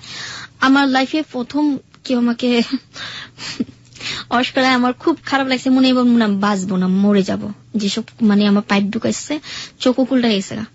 তো বলতেছে, তুমি এখন সুস্থ পুরোপুরি, তুমি সকালবেলা বাসায় চলে যাও। তো কোথায় যাব আমি, কি করব? আবার ওই নদী পাড়ে গেলাম, ভ্যান গাড়ির নিচে ঘুমাই, টেরাকের নিচে ঘুমাই, টেরাকের উপরে ঘুমাই, তারপরে আপনার ঠেলা গাড়ির উপরে ঘুমাই। এইভাবে আমার জীবনটা কাটতেছে। মেয়েকে দেখতে ইচ্ছে করতো না? হ্যাঁ, মেয়েকে দেখতে ইচ্ছে করতো, তো মেয়েকে দেখতাম, চুপে চুপে যেতাম যখন আমার শাশুড়ি না থাকতো। আমার 3টা ননদ ছিল, একটা ননদ বর্তমানে মানে ও এখন সব ছেলেদের সাথেই করে, ও প্রস্টিটিউট। হ্যাঁ, ওর টাকার বিনিয়োগ সব করে, ওর নিজের কোলে বাচ্চাটা বেচে ফেলাইছে 1000 টাকা ছেলে। ওকে, তারপর? চুপে চুপে যেতাম, মেয়ে কি কি খেতে চাইতো কিনে দিতাম। ওই যে সবাই আমাকে আদর করে ভাইয়া, এই একটা কথা বলা হয়নি, আমাকে এলাকার ভিতরে সবাই আদর করে, মামা সবাই, মানে মামা বলি, ভাইয়া বলি, বাবা বলি, সবাইকে আমাকে আদর করে। 10 টাকা 5 টাকা যে সঙ্গে যেটা চাই, এখনো সেটা আমাকে করতে হয়, চেয়ে চেয়ে খেতে হয়। পরে এক পর্যায়ে গেল কি, একটা অনুষ্ঠানে মানে আমাদের মাজারে এখানে মেলা হয়, মেলার ভিতরে এক ছেলের সাথে পরিচয় হয়, নাম হলো জাহাঙ্গীর। তো জাহাঙ্গীর আবার চ্যালেঞ্জ করে যে মেয়েকে আমি পটাবো, তো আমাকে পটাইছে ভাই, আমাকে একটা নাম্বার দেয়। তখন আমার মোবাইল ছিল। কার সাথে চ্যালেঞ্জ করে? ওর বন্ধুর সাথে। তখন ও কানে দুল বানায়, চ্যালেঞ্জ করে যে আমি যে বিয়ে করছি এটা জানাবি না। তো জাহাঙ্গীরের নাম্বার এখনো আমার কাছে আসছে, বিশেষ না ওর সাথে কথা বলতে পারেন আপনি। ওকে, আমরা একেবারে আপনার জীবনের গল্প শেষ হলে, প্রাসঙ্গিক হলে আমরা কথা বলবো। আচ্ছা, তো ও যে বিবাহিত ভাইয়া সেটা আমি জানি না, আমি সব বলছি, আমি আমার মেয়ে আছে একটা, আমি বিবাহিত, আমার হাজবেন্ড নেই, আমি বলছি আমার হাজবেন্ড মারা গেছে, সম্পূর্ণ ডিটেলস বললাম। ঠিক আছে, আমি মেনে নিলাম। তো একদিন আমাকে অফার দেয় পোস্তকলা ব্রিজে, চলো পোস্তকলা ব্রিজেতে আমাকে নিয়ে গেল আপনার কারণ বাজার, এই যে কারণ বাজার নিয়ে আসে আমাকে। কারণ বাজার আপনার এই যে একটা হোটেল আছে, সেই হোটেলে আমাকে উঠায়। তখন আমি লাইফে আমি হোটেল দেখিনি, আমার লাইফে প্রথম। তো উনি আমার সাথে ফিজিক্যাল করতে চাচ্ছে, তো আমি জিতছি না, আমি দেব না, জোর জবরদস্তি আমাকে সাথে করতে আমি দিচ্ছি না। পরে আমার হাতে আবার চুরি ছিল, আমি হাত কাইটা ফেলাইছি ভাই, এই যে দেখতে পাচ্ছি হাত কাইটা ফেলাইছি। তো হাতে মিদে শিলে পড়ছে মনে করেন 16টা। ওই হাতে মিদে আমাকে কিস করতেছে, কপালে কিস করতেছে, সেদিনকে আমার সাথে ফিজিক্যাল করে। তবে একটা জিনিস দেখা যাচ্ছে, যে ছেলে আমার সবকিছু জেনে শুনে একবার করার পর কিন্তু ছেলে আমাকে ছেড়ে দিতে পারত, কিন্তু ও আমাকে ছাড়েনি। ও আমাকে ভালোবাসে, আমি ওকে ভালোবাসতাম। আমার প্রথম স্বামীকে যতটুকু না ভালোবাসতাম, আমি ওর ভালোবাসতাম। এক পর্যায়ে ও আমাকে নিয়ে আমার এলাকায় ঘর নেয়, মাসুদকে দেখায় আমি ওরাকে ঘর নেই, যেটা আমার হাজবেন্ড। সবাই জানে যে এটা আমার হাজবেন্ড, বিয়ে করিনি। কিন্তু আপনি যে ছেলেটার সাথে এই সম্পর্ক করলেন, ওর নাম যেন কি? জাহাঙ্গীর। জাহাঙ্গীর তো জানতো যে আপনার হাজবেন্ড মারা গেছে, তাহলে মাসুদকে দেখিয়ে ঘর নিলেন কিভাবে? মাসুদ তো জানে না যে এটা আমার হাজবেন্ড, ওর সাথে আমার বিয়ে হয়েছে। তো মাসুদকে আমি বলছি যে আমি একদিনের ভিতরে আমি বিয়ে করে তাকে আমি দেখা দিব। আচ্ছা, এমনি জাহাঙ্গীর জানতো যে মাসুদ আপনার হাজবেন্ড? না। ওকে। ও জানতো যে আমার হাজবেন্ড মারা গেছে, যে ও আমাকে নিয়ে গলিতে ঘর নিছে। 2.5 বছর ওর সাথে সংসার করলাম, আমাকে খাওয়া লাওয়া ভাড়া বুড়ো সব দিত, সম্পূর্ণটা দিত। 2.5 বছর সংসার করলেন, বিয়ে হয়নি? বিয়ে হয়নি। মানে এটাকে ইংরেজিতে লিভ টুগেদার বলে, আপনি কি জানেন? লিভ টুগেদার আপনি জানেন না? ওকে, হ্যাঁ, তারপর? থাকার পর একদিন জানতে পারি ওর নাম্বারে ফোন আসে, মেয়ের কণ্ঠ। কি ব্যাপার, তুমি কোন মেয়ের সাথে কথা বলতেছ? আমার এক ফ্রেন্ড। মেয়ে আবার ফ্রেন্ড হয় নাকি? আমার তো কোনো ছেলে ফ্রেন্ড নেই, তোমার মেয়ে ফ্রেন্ড আসলো কোথা থেকে? কয়টা মোবাইলে পরিচয়। তো একদিন রাতে ও শুয়ে আছে, তো আমি আমার মোবাইলটা চেক করি। আমি হ্যালো, কে? আপনি কে? ওর মোবাইল আপনার হাতে কেন? কয় আমি ওর বউ। আমি কই আপনার নাম কি? কয় মিলি। মানে জাহাঙ্গীরের ওয়াইফের নাম ছিল মিলি। জাহাঙ্গীরের একটা ছেলে একটা মেয়ে। তখন জানতে পারি যে ও বিবাহিত। তো ভাইয়া ও যখন অশোকে পড়ে, আমার হাতে টাকা নেই, আমার ঘরে চাল জমানো ছিল, ও চাল বিক্রি করে আমি ওর অশোকের টাকাও দিই এবং ওর মাথা পানি ঢেলা দিই। আমি কখনো আমার হাজবেন্ডের পাও টিপে দিই না, ও পাও টিপে দিচ্ছি। এমনও দিন গেছে না খেয়ে ওকে আমি খাওয়াইছি। সবকটা ছেলের আমার সাথে মানে ছলনা করলো, কিন্তু একবারও বুঝলো না যে এই মেয়েটা কোথায় যে দাঁড়াবে। এখন যে মেয়েটা আছে, এখন কোথায় যে আছে দাঁড়াচ্ছে, সেটা ছেলেরা বোঝে না। তো জাহাঙ্গীর আমাকে বললো কি যে তুমি কি আমার ওয়াইফের সাথে কথা বলছো? আমাকে হ্যাঁ বলছি। কেন বলছো? আমাকে মন চাইছে। তেমন কত আমি মেলায় যাব। তো 3 দিন পর্যন্ত আসেনি ভাইয়া, 3 দিন 1 সপ্তাহ পার হয়ে যায়, আসে না। তো আসার পর ও বলতেছে কি যে একটা বাসাতে একটা খাতা নিয়ে আসছিল, আপনারা যেটা বলেন খাতা নিয়ে আসছিল ওর বোর থেকে। ও খাতা না আমার শৈলীমিদা ভাই আমি দিতে পারিনি, কারণ ওর বোর খাতা আমি তো দিতে পারি না, ও গায়ে দিত। ও মেলার ভিতর যায় এগুলি করে, মেলার ভিতরে যায় এক মেয়েদের সাথে পটায়, মেয়েদের সাথে এটা করে, যায় আরেক মেয়ের সাথে ফিজিক্যাল করে, নাম হলো শারমিন। এটাকে পটালো কিভাবে? এটা মেলায় গেছে, মেলায় গিয়ে বলতেছে যে ভাইয়া আপনার কানে দুলটা অনেক সুন্দর, আপনার নাম্বারটা দিবেন, আপনার সাথে আমি যোগাযোগ করবো। তো নাম্বার দিয়ে আসে। তো ওদিন আপনার রাতে আমার বাসায় আসে জাহাঙ্গীরে। আসার পর ওদিন রাতে আমার সাথে স্বামী স্ত্রী ভাবে সম্পর্ক করার পর সকালবেলা ওই মেয়েটা ফোন দেয় যে জাহাঙ্গীর তুমি কই? কয় তো আমি আসতেছি। আমি আবার শুনে ফেলাই। পরে ভাই আমি কি করছি, টাকা ভর্তি গেছি, মোবাইলটা নিয়ে গেছি। তো আমি শারমিনকে বললাম, শারমিন তুমি কি নাম্বারে ফোন দিছিলা? হ্যাঁ। আমি কত বিবাহিত, তো 2টা বউ আছে, আমি একটা, আর বড় বউ নাম হলো মিলি। তুমি ওর সাথে কিভাবে সম্পর্ক করলে? আপনি ওর বউ? ও তো বিয়ে করেনি, ও তো বললো। আমি কই না, বিয়ে করছে, ওর 2টা বাচ্চাও আছে। ঠিক আছে ওর কাছে ফোনটা দেন। আমি কই না, ওর কাছে ফোনটা দেবো না, আমি যে ফোনটা করছি সেটা বলবো না। তো ফোন যা ঘরে যা আছাড় মারছি, আছাড় মারার পর আমাকে থাপ্পড় মারছে। তো আমি আবার কি করছি, বটি নিয়ে গলা মিদে একটা টান মারছি। এই যে গলা মিদে ডাক্তার আছে। আপনি আপনার গলার ভিতরে টান দিয়ে দিয়েছেন? হ্যাঁ, জিত করে যে এই জীবন আর রাখবো না। সব ছেলের যখন আমার সাথে একটু করে, মাসুদও আমাকে ধোকা দিল, তুই আমাকে ধোকা দিচ্ছি, আমার এই জীবন আমি রাখবো না। যখন গলাটা টান দিচ্ছি তখন আমি অজ্ঞান হয়ে পড়ে গেছি। তো রক্ত ঝরা ঝরা পড়তেছে, আমাকে আর হাসপাতালে নিয়ে যায় না, হাসপাতালে গেলে তো কেস মামলা হবে। ওই মুহূর্তে কি করলো, কোলে কি আমার বিছনার উপরে বসাইলো। বিছনার উপরে বসার পর ও চলে গেল। একে জীবনকার জন্য ভাইয়া আমার লাইফে থেকে চলে গেল। ওই মুহূর্তে একবারে চলে গেল? হ্যাঁ চলে গেল। কোথায় বাড়ি ছিল, কোন জায়গা থেকে এসেছে কিচ্ছু জানতেন না? কিচ্ছু জানি না, শুধু ওর বোর্ডের একটা আমার কাছে একটা কার্ড ছিল, ভোটার আইডি কার্ড। হ্যাঁ ভোটার আইডি কার্ড ছিল, সেটা এখন আমার কাছে নেই, ফেলে দিচ্ছি। ও যখন আমার জীবনে নেই তো ওটা আমি রেখে লাভ নেই। তো আমি এইটা নিয়ে ঢাকা মেডিকেল গেছি। ঢাকা মেডিকেলে যে বলছি যে আমার হাজবেন্ড আমাকে গলা মেরে টান মারছে, বটি দিয়ে আমাকে জবা করতে চেয়েছিল রাত্রে, আমি এটা কিস করতে চাচ্ছি। ওই ন্যাশনাল আইডি কার্ড নিয়ে? হ্যাঁ। ওকে। পরে ডাক্তার আমাকে এটা সিলি করে দিল। সিলি করা দেওয়ার পর আমাকে ওখানে 1 সপ্তাহ পর্যন্ত রাখে হাসপাতালে। মানে কেউ কেউ রেপ হয়, কেউ কে বিচ্যুতি করে, ওখানে সব মেয়েরা ভর্তি হয়, ওখানে আমাকে রাখা হলো। তো কোন মেডিকেল? ঢাকা মেডিকেল? হ্যাঁ ঢাকা মেডিকেল, আউটরুমিস্ট, সেটা ভিতরে যেখানে পুলিশরা চেক দেয়। ওকে। তো আমার ছবি তুললো, ছবি তোলার পর আমার ঠিকানা টুকা নিল। পুলিশ কেস হয়েছে, পুলিশ গেছে ও বাসা, যে বাসা আমি ভাড়া থাকতাম ওটা ছিল আসলামের বাড়ি। আসলামে এখন বাড়ি বিক্রি করে চলে গেছে। আসলামের বাড়ি ছিল, তো আসলামের ভিতরে পুলিশ গেছে। তো আসলামের বড় জিজ্ঞেস করতেছে যে আপনার বাসা কি চামলি থাকে? কয় হ্যাঁ। ওর হাজবেন্ড কি জব করতে? কয় না, ওর গলা তুই নিজে পার মারছে। তাহলে তো আমার কিছু হলো না, এখানে কেস হলো না, ওকে ধরতে পারলাম না। সত্য ছিল। হ্যাঁ। তো মামলা এখন ভাই আমি কুত্তা পাগল হয়েছে, ওকে খুঁজতেছি, মেলায় মেলায় মেলায় মেলায় খুঁজি খুঁজি খুঁজি। তো কিছু কিছু মানুষ আমি বাবা আপনার তো মেয়ে আছে, আপনি কি চান আপনার মেয়ে মেলা মেলা ঘুরুক, কোন একটা ছেলেকে খুঁজুক? না। তখন আমি মোবাইল কিনি খুব কষ্ট করে, ইটা ভাঙি ভাই। আমি আমার লাইফে আমি কখন ইটা ভাঙিনি। এমনও দিন গেছে ডিএনএ ময়লা টুকা আমি খাইছি। বিশ্বাস হয় আপনাদের? আমি মেয়ে ডিএনএ ময়লা টুকায় খাইছি। কেউ যদি বাসি ভাত ফালাইছে, বাসি ভাত আমি খাইছি, কিন্তু কখনো টাকার লোভে কখনো কারো কাছে যাইনি।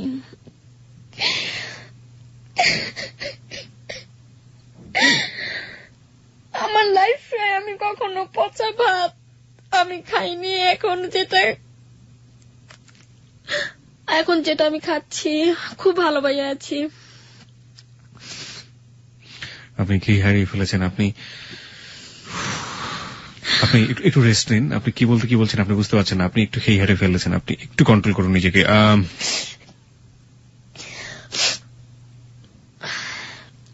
সেদিন আমি একটা মোবাইল কিনি, তো মোবাইলের মাধ্যমে কিছু কিছু মানুষকে নাম্বার দেওয়া হয়, সেটা আপাতত হারিয়ে গেছে। এখন নতুন যেটা চালাচ্ছি সেটা আপনারা জানেন। ওই নাম্বার দিয়ে আমি অনেক যোগাযোগ করছি, পাইনি। নাম্বারগুলো আপনি মেলায় মেলায় দিতেন? হ্যাঁ মেলায় দিতাম, যে ও যে মেলায় থাকুক আমাকে একটু ফোন দিবেন। আপনি তো অপরিচিত মানুষকে দিতেন, ওরা কিভাবে আপনার হাজবেন্ডকে চিনবে? ওরা মেলা করতো যে একসাথে, ছবি দেখাইছি। আপনার হাজবেন্ড কি? ও আচ্ছা, ছবি দেখিয়ে দেখিয়ে ফোন নাম্বারগুলো দিয়ে আসতেন, আপনার নাম্বারটা দিয়ে আসতেন। আর আপনার হাজবেন্ড মেলাতে কি? হাজবেন্ড ছিলেন না, মানে এক ধরনের বন্ধু বলা যায়। হ্যাঁ ফ্রেন্ড ছিল। ফ্রেন্ড। ও কি করতো মেলাতে? ও মেলাতে দোকানদারি করতো, ওই যে কানের দুল, কসমেটিক্স গুলো বিক্রি করতো। আচ্ছা। এক পর্যায়ে দেখা গেল যে এক লোক আমাকে ফোন দিল যে মা তুমি কই আসছো? তখন আমি আলমের বাসা কাজ নেই ভাই, আমার কুল নেই। এখন আমি আলমের বাসা যাবত কাজ করতেছি, আমার ওইখানে থেকে আমার মেয়েকে খরচ দিচ্ছি, আমি নিজে চলতেছি। আচ্ছা। আলম তো তখন বেঁচে ছিলেন? না, আলম তখন মেয়েরা ফেলানো হয়েছিল। আলমকে তখন মেরে ফেলানো হয়েছে অলরেডি। ওকে।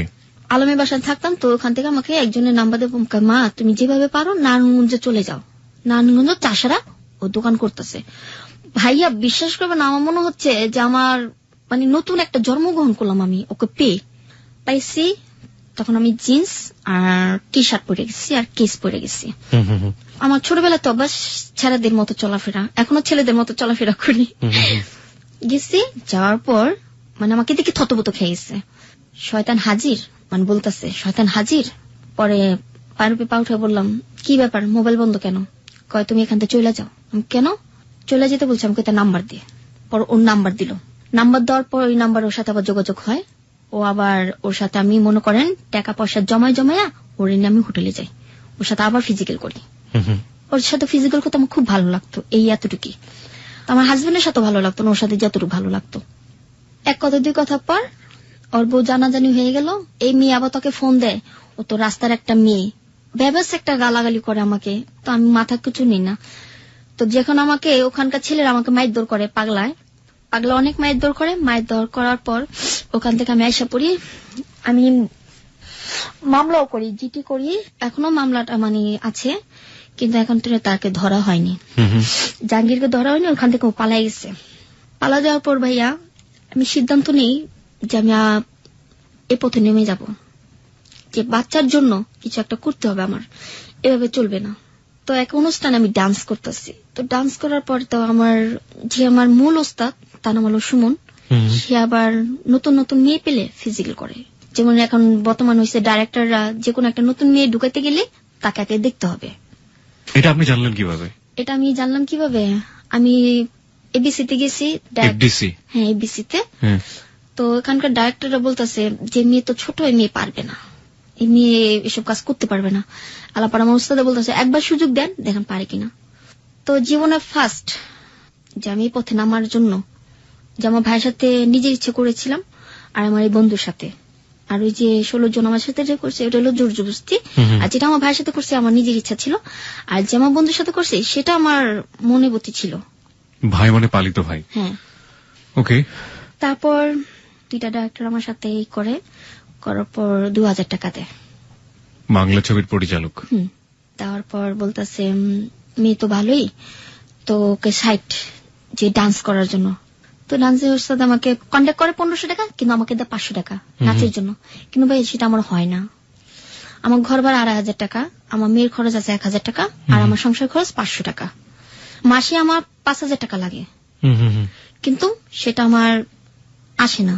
এমন করতে করতে অনেক ছেলেদের সাথে আমি ফিজিক্যাল করি, ফিজিক্যাল করতে করতে একদিন অফার আসে আমাকে দুবাই নিয়ে যাবে। মানে হচ্ছে আপনি ফুললি প্রস্টিটিউশনে চলে গেলেন? হ্যাঁ। এবং এটা হচ্ছে এই টাকা দিয়ে আপনার সংসার চলত? আমার মেয়েকে দিয়ে আমি নিজে চলি।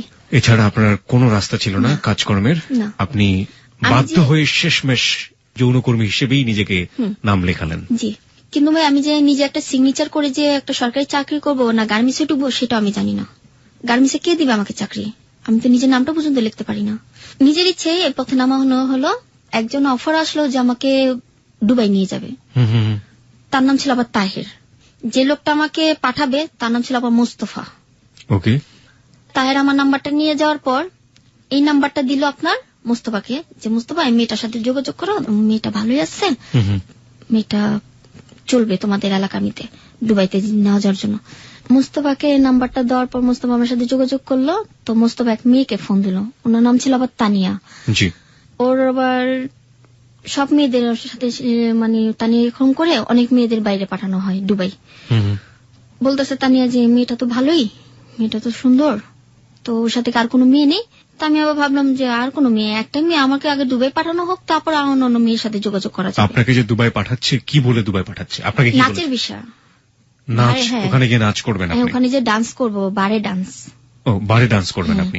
বাংলাদেশে আপনি যখন প্রস্টিটিউশনে যোগ দিলেন সেই সময় আপনি কি ধরনের কাজ করতেন? নাচ করতেন? হ্যাঁ, বিয়ের অনুষ্ঠানে, গায়ে হলুদ, জন্মদিন, মুসলমানিতে এরকম করে ডান্স করতাম। অনেক চিজ পেয়ে যেত, মানে আমি বারে কখনো ডান্স করিনি।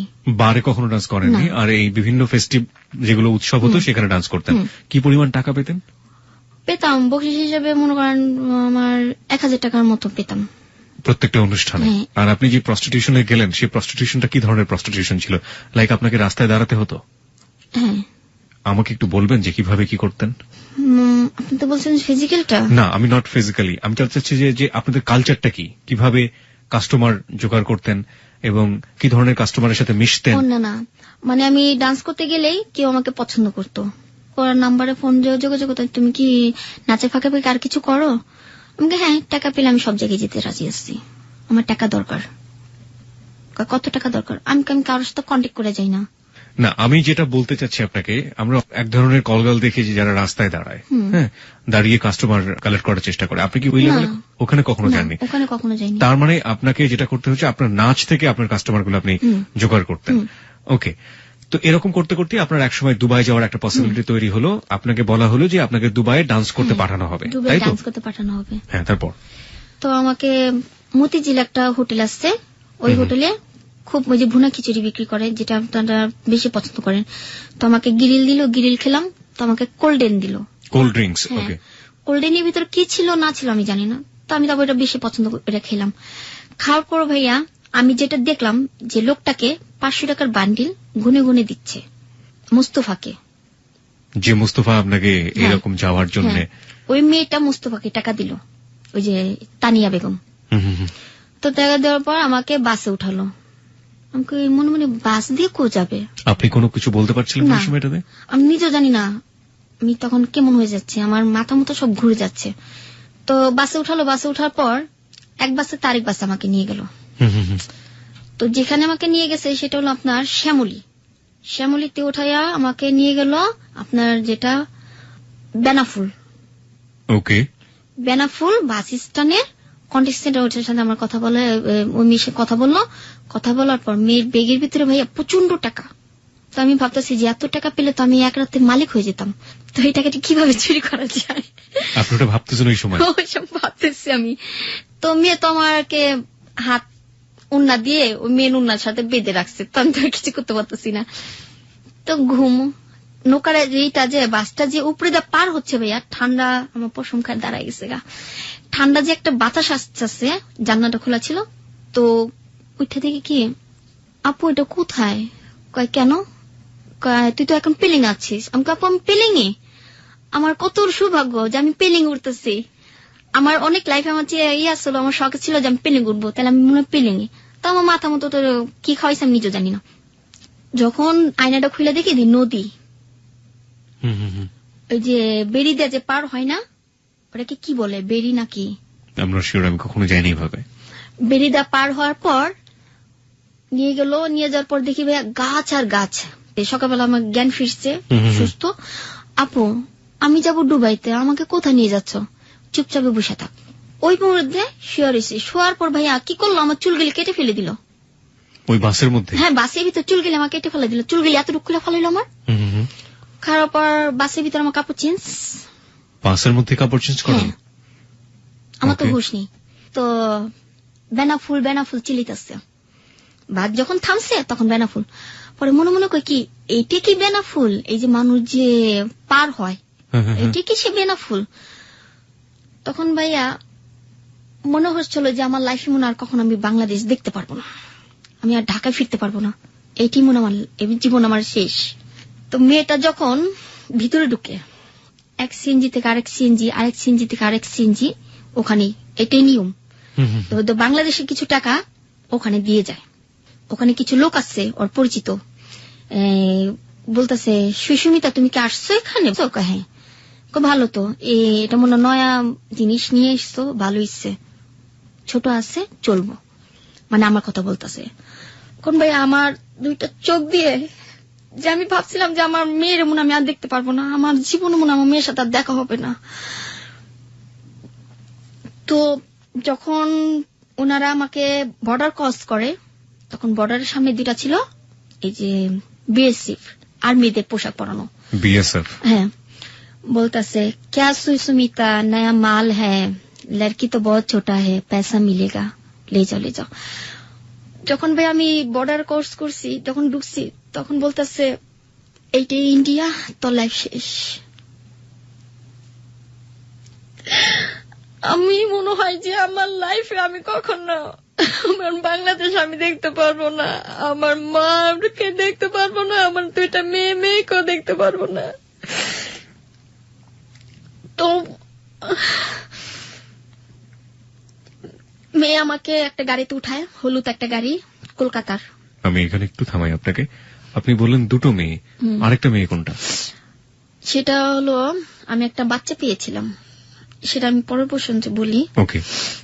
তো আমাকে হলুদ গাড়িতে উঠায় কলকাতা সোনাগাছি যায় গিয়ে। হ্যাঁ, আমি ছোটবেলা থেকে হিন্দি পারি, তো হিন্দি ছবি তো দেখি, দেখতে দেখতে অভ্যাস হয়ে গেছে।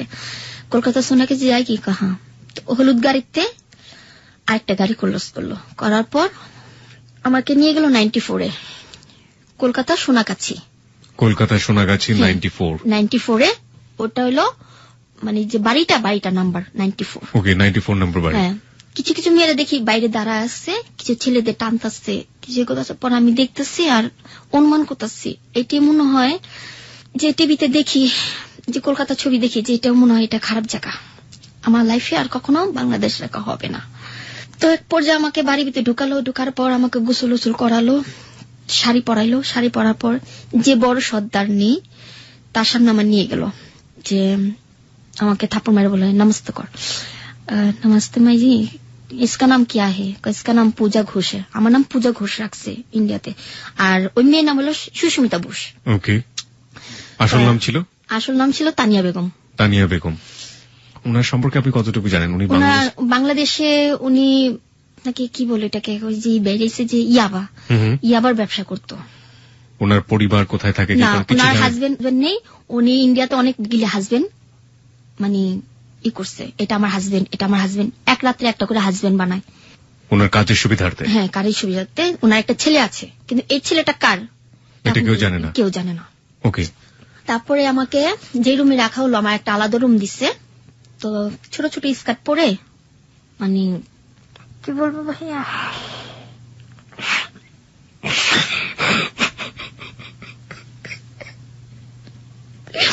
আমার লাইফে আমি এরকম কাপড় কখনো পরিনি। যেখানে আমি ডান্স করতাম, চিন্তা করতাম যে আমি তো কখনো এরকম খোলামেলা ডান্স করিনি, আর কেউ আমার গায়ে হাতও দেয়নি। তো এইসব কাপড় পরে আমি কিভাবে রাস্তা দাঁড়াবো? তো রাস্তাও না, বাড়ির ভিতরে প্রথম যে কাস্টমারটা আসলো, মেয়েদের দালাল, হ্যান্ডব্যাগ পরে, এই যে ও বাইক চালায় না, হ্যান্ডব্যাগ পরে আসলো। তো বলতেছে সুস্মিতা যে দেখো বাবু, ये नया माल है, इसको अभी तक कोई हाथ नहीं लगाया, तो तुम सेट कर दो। कहा ठीक है, कितने रुपया? 550 में। 550 रुपया है, दे दो। তো 550 টাকা দিল। দেওয়ার পর ওই লোকটা আমার সাথে এই করলো, বাধ্যমূলক আমাকে করতে হচ্ছে ভাইয়া, কারণ এখন আমার যান বাঁচাতে হবে। তো রাত্রে একটা কাস্টমার আসলো আর বলল কি, नया माल कौन है? कहा ये है, इसका नाम क्या है? पूजा है, कहा इसको भेज दो।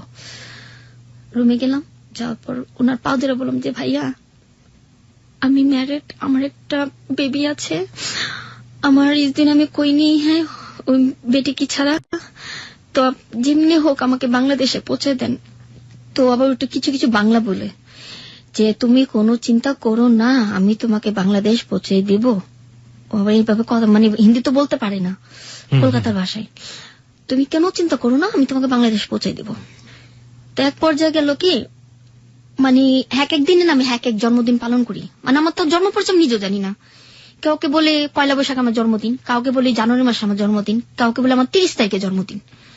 তো ওখানে আমার 30 তারিখে, যেমন 2011তে আমাকে ওখানে নিয়ে যাওয়া হয়েছে, তখন ছিল কালী পূজা। তো ওখানে বললাম যে আমার 30 তারিখে বার্থডে হ্যাঁ, তুমি কি आओगी? ওই ছেলের নাম ছিল আবার পাবন। কাহা आओगी না, তুমকো শাদি করুঙ্গি। মনে মনে কই কি কেউ কি বিয়ে করবো খারাপ মেয়েদের, এরা মনে আমার লাইফটা তাহলে সুন্দর হয়ে যেত যে খারাপ মেয়েদের যারা বিয়ে করে। তো আসছে, আসার পর সিঁদুর নিয়ে আসছে, মঙ্গলসূত্র নিয়ে আসছে, শাড়ি নিয়ে আসছে আমার জন্য। কোন ছেলে? যে ছেলেটার আপনি পা ধরে কান্নাকাটি করলেন? ও আমাকে বিয়ে করার জন্য। বিয়ে করতে চাই আপনাকে? হ্যাঁ, বিয়ে করতে চাই। বিয়ে করে মানে এইসব ব্যবসাতে নামানোর জন্য, ওদের এটা ব্যবসা। বিয়ে করে ব্যবসাতে নামাবে ঠিক বুঝলাম না। মানে ওখানে একটা নিয়ম হলো ইন্ডিয়াতে, আপনার কলকাতাতে ভাইয়া আপনাকে বলি যে ছোট ছোট মেয়েদের এইসব পথে নামা দেয়, যদি কাজ না করে তাহলে মারধর করে। আমি যেটি দেখে আসছি সেটা, যদি আমি আমার হাতে মোবাইল ছিল না, নাহলে ভিডিও করে আপনাকে দেখাইতাম, ছোট ছোট পিচি পিচি মেয়েদের এসব কাজ করানো হয়, এই প্রস্টিটিউশন। হ্যাঁ। তো বিয়ের সাথে এটা সম্পর্ক কি? মানে বিয়ে করে ওদের লাইফে নিয়ে যাবে, ওরা আবার এই ব্যবসা নামাই দিবে, মানে বৈধ একেবারে বউ হিসেবে। বউ হিসেবে, বউ কাজ করবে, স্বামীরা বসা খাবে। ওকে। যেমন তানিয়া বসা বসা কাজ করে, স্বামী খায়। তানিয়ার অনেকগুলি হাজবেন্ড, হিসাব নেই। এরকম প্রতি রাতে এরকম করে একটা করে কাস্টমার আসে, আমাকে পছন্দ করে, কেউ বিয়ে করতে চায়, কেউ আমাকে নিয়ে যাবে, কেউ আমাকে এখান থেকে মুক্তি করবে, কিন্তু কেউ পারে না। ওই তানিয়া বলতেছে প্যার করতি হো, রন্ডি গো কই প্যার করতি হ্যাঁ, এসে বলতি। তো যখন বললো যে ভাইয়া রন্ডি, তো আমি আবার সব বকা বুঝি না। তো ওই যে ঢাকার ভিতরে বকাবকি করতো মেয়েরা। তো এক পর্যায়ে দেখা গেল ওই ছেলেটা আসছে, আসার পর আমাকে টয়লেটে রেখা দিচ্ছে। তো ডেকে রাখার পর আমাকে উলঙ্গ করে, শরীরে কাপড় নেই, টয়লেটের ভিতর ঢেকে রেখেছে কে? তানিয়া। তানিয়া আমাকে ভিতরে আটকে রাখছে, কাউকে দেখতে দেবে না আমাকে, আটকে রাখছে। আটকা রাখার পর তো ওই ছেলে জিজ্ঞেস করতেছে পূজা কাহা হ্যাঁ, এক লড়কা কে সাথ ও ভাগ গিয়া, আবি নেই আয়েগি, ও ভাগ গিয়া বাংলাদেশ চলে গিয়া। আমি কিন্তু সব শুনতেছি বাথরুমে বসে বসা। তো আমি চিল্লাইতেছি কি আমার চিল্লান শুনে না। তারপর যে দেখা গেল কি বাইরে পুলিশ হাঁটতেছে। পুলিশ হাঁটার পর ভাইয়া আমি আবার কি করছি, হাতে মিদে উন্না পেঁচে, আমি খুব মানে আমার জিদ প্রচন্ড রাগ, এত জিদ উঠলে মানে শরীর ঠান্ডা হয় না, এত রাগ। তো তো হাতে মেয়েদের উন্না পেঁচে আয়না মেয়েদের ঘুষা মারছি। ঘুষা মারার পর আয়না বাইরে দিয়ে ছিটা পুলিশের মাথায় পড়ছে। আমি বলছি যে বাঁচাও বাঁচাও বাঁচাও, আমাকে এখানে যেভাবে হোক আমাকে বাঁচাও। তো পুলিশ মনে গেছে যে अभी अभी इस रूम से कोई लड़की आवाज कर रही है मुझे बचाओ बचाओ बचाओ, कौन है लड़की? আল্লাহ পরে বাথরুমে থাপড়াইতেছে, বাথরুম খুলে দেয়, আমি পুরো উলঙ্গ, আমি এভাবে বসে রয়েছি ভাইয়া। তো বসার পর ওই লোকটা বলতেছে এ লড়কি মালকিন कौन है? আলম বললাম জি ভাইয়া ও লড়কি है, बांग्लादेश में इसका नाम तानिया बेगम है, आया इसका नाम सुष्मिता है, ठीक है। পরে বললো যে তোমাকে কত টাকা থেকে আনছে? আমি বলছি 21,000 টাকা দিয়া। তোমার ঢাকায় কে কে আছে, বাংলাদেশে কে কে আছে? আমাদের কি বলতো জানেন? বেঙ্গুলি। ये लड़की बेंगुली है, कितने रुपया में खरीदने लिया? 2100 रुपया, 21,000 में। तुम कौन कौन है? मैंने बोला मेरे दुनिया में कोई नहीं है, मेरी एक बेटी है, আমার একটা মেয়ে আছে, ওই মেয়ে আমার সবকিছু, আমার আপন বলতে কেউ নেই। তো ওনারা কি করলো, আমাকে কাপড় পেঁচাইয়া থানায় নিয়ে গেল। থানায় নিয়ে গেল, ওই মেয়েরও নিয়ে গেল, ওই মেয়ের লগে যে ছেলেটা ছিল ওই ছেলেটাও নিয়ে গেল, আরেকটা মেয়ে ছিল বাংলাদেশের, ওই মেয়েরও নিয়ে গেল। ওই যে মেয়েটা নিয়ে গেছে ওই মেয়ের নাম ছিল আবার কথা। কথা ছিল ওই মেয়েটা মনে করেন বাংলাদেশেতে এতটুকু কালেতে মেয়েটারে নিয়ে এসে এই অবস্থা করছে। তো ওর কি ফ্যামিলি ছিল বাংলাদেশে? হ্যাঁ, আর সব ছিল। কিভাবে নিয়ে আসলো ওকে? ওকে চাকরির কথা বলে, কাজের বাসা বাড়ি কাজের কথা বলে নিয়ে আসছে। আসা মনে করেন এখন ওর 12 বছর হয়ে গেছে, বিয়ের বয়স হয়ে গেছে। মানে ও যখন সাবালিকা হয়নি তখন থেকে ওখানে ওকে রেখে এখন এই কাজ করাইছে। পারভার্টনেস যে কত মারাত্মক হতে পারে বলার কোনো ভাষা নেই, কি মন্তব্য করবো খুঁজে পাচ্ছে না এবং ব্রেন কাজ করছে না। তারপরে আপনার থানায় নিয়ে গেল। থানায় নিয়ে যাওয়ার পর আমাকে থানার ভিতরে টর্চার করতেছে মহিলাটা, যে রান্ডি তোর লিগা আজকে আমার সপ্তাহের লাইফটা নষ্ট হইব। হ্যাঁ, তানিয়া আমাকে মারতেছে, আর ওই লোকটা আমার মারতেছে। ওই লোকটার নাম ছিল বাবু। কোন লোকটা এটা? ওই যে তানিয়ার হাজবেন্ড। ওটা কিন্তু ওর আসল হাজবেন্ড না, নকল। মানে টাকার জন্য ওকে রাখছে। তো তানিয়া ওখান থেকে আমাদের মেডিকেল রিপোর্ট করাইলো। সকালবেলা আমাকে কোর্টে নিয়ে যাবে, দমদম কোর্টে। ওটা ছিল আপনার বারাসাত থানা, ইন্ডিয়ার 1 নম্বরই বারাসাত থানা। তো ওখান থেকে নিয়ে গেল, আমাদের মেডিকেল রিপোর্ট করাইলো। আমাকে জিজ্ঞেস করলো যে তুমি কি প্রেগনেন্ট? আমি কই না। তুমি কোন মাসে কি হয়েছিল সব ভাঙা বলো। আমি বলছিলাম না আমি হই না, আমার শরীর বন্ধ আছে। 5 বছরের জন্য আমি যেটা করছি যে আমার সন্তান হবে না, যে সবার সাথে তো এই কথা, 5 বছরের জন্য আমার সন্তান হবে না, এটার জন্য ব্যবস্থা করে নিয়েছিলাম। তো ওনাদের আবার বলিনি যে আমার কোনো রোগ নেই। আমি একটু থামাচ্ছি আপনাকে। আপনি যেই সন্তান বিরতিকরণ যে ব্যবস্থা আপনি গ্রহণ করেছেন, এটার পরে আপনি এক ধরনের ওয়ার্ড আছে ইংরেজিতে সেফ সেক্স বলে, যে নিরাপদ যৌন সম্পর্ক, আপনি নিশ্চয়ই জানেন এটা। এই যে আপনি যেটা বর্ণনা দিচ্ছেন, যে ধরনের কাস্টমারদের সাথে আপনি মিশতেন, তাদের সাথে কি আপনার সম্পর্কটা নিরাপদ ছিল? কারণ আপনি নিশ্চয়ই এইডস রোগের কথা জানেন, বিভিন্ন ধরনের রোগ হওয়ার সময়, কারণ একজন মানুষের শরীরে যদি এই অসুখগুলো থাকে তাহলে ওটার যে ভাইরাসটা আছে সেটা ফ্লুইড দিয়ে আপনার শরীরে প্রবেশ করতে পারে। কিন্তু একইভাবে আপনার শরীরে যদি সেটা থাকে, যারা আপনার সাথে কাজটা করছে আপনার শরীরে ফ্লুইডটা তাদের শরীরে প্রবেশ করে, তাহলে তাদের ওই ভয়াবহ রোগটা হতে পারে। না ভাই, আমি দেখা মানে মানুষকে যে ডাক্তারের যেটা, আমি কিছু 2 মাস আমি মিরপুর হাসপাতালে চাকরি করছিলাম নার্সের। তো ওনারা আমার কাজ দেখে অনেক সন্তুষ্ট হয়েছে, যে মেয়েটা তো ভালোই কাজ জানে, মেয়ে তো পড়ালেখা জানে, এত সুন্দর কাজ কিভাবে জানে, সুই কিভাবে দিতে হয় না দিতে হয়, এবং স্বামী স্ত্রীরা যে মিলেমিশে করে সেটার মধ্যে কি করতে হয় সেটাও জানি। আমি ওইটা ছাড়া ইউজ করি না। মানে আপনি যে সম্পর্কটা ছিল আপনার সেটা নিরাপদ সম্পর্ক ছিল আপনার ধারণা মতে। ওকে, ঠিক আছে। হ্যাঁ, তারপর কি হলো ইন্ডিয়াতে? তারপর আপনার ইন্ডিয়াতে ওখানে আমাদের নিয়ে গেল দমদম কোর্টে, বারাসাত কোর্টে নিয়ে গেল। বারাসাত কোর্টের থেকে কোর্টের ভিতর আমার ইচ্ছা মতো মারতেছে। কোর্টের পুলিশ কি করছে তাহলে? না, আমরা যে গারো তো একটা এক গারদের মধ্যে সবগুলোকে রেখেছে। ওকে, গারোদের ভিতরে আছি, তো গারোদের আমাকে লাথে থাসি করতেছে। পরে বলছে আমার কি দোষ, তোমরা কেন আমাকে বাংলাদেশেতে নিয়ে আসছো? আমি তো বাংলাদেশে আমি যেতেছিলাম দুবাইতে, কিন্তু তোমরা যে এখানে আমাকে বিক্রি করে ফেলবে সেটা তো আমি জানি না। তো এমন করতে করতে করতে আমাকে নিয়ে গেল কোথায়, আমরা সবাই মিলে গেলাম দমদম জেলখানায়। 8টা মাস ভাইয়া আমি জেল খাটছি। আমার লাইফে আমি কখনো জেলখানা দেখিনি। জেলখানা আমি কাঁদছি আর খালি বলছি, আল্লাহ আমি যদি কোনো ভালো কিছু করে থাকি তো আমাকে জেলতে মুক্তি করে দিও, আমি যদি কারো উপকার করে থাকি তো উপকার প্রতিদান আমাকে দিও, আমি কারো ক্ষতি করিনি, ঠিক আছে? মানুষ আমাকে ক্ষতি করছে। 8টা মাস জেল খাটছি। ওখানকার এক জেলারকে আমি বলছি, বাবা मेरे तो दुनिया में कोई नहीं है, मैंने आपको बाबा बोला तो आपको कुछ माइंडे लगा, कोई नहीं, कोई তোমার হাজবেন্ড নেই, মানে উনি আমাকে বাংলা বলতেছে, আমি বলতেছি আমি কই না আমার হাজবেন্ড নেই, আমার হাজবেন্ড মারা গেছে। ওনাকে বলছি যে মারা গেছে। এখন যেটা মানুষের কাছে বলি যে আমার হাজবেন্ড মারা গেছে, আমি ওর সাথে আমার কোনো রিলেশন নেই, মারা গেছে, আমার একটা মেয়ে আছে, আমার আব্বু আম্মু কেউ নেই। কে বলছে তোমার কেউ নেই? আমি আছি না, আমি তোমার বাবা না, সমস্যা নেই, চিন্তা করো না।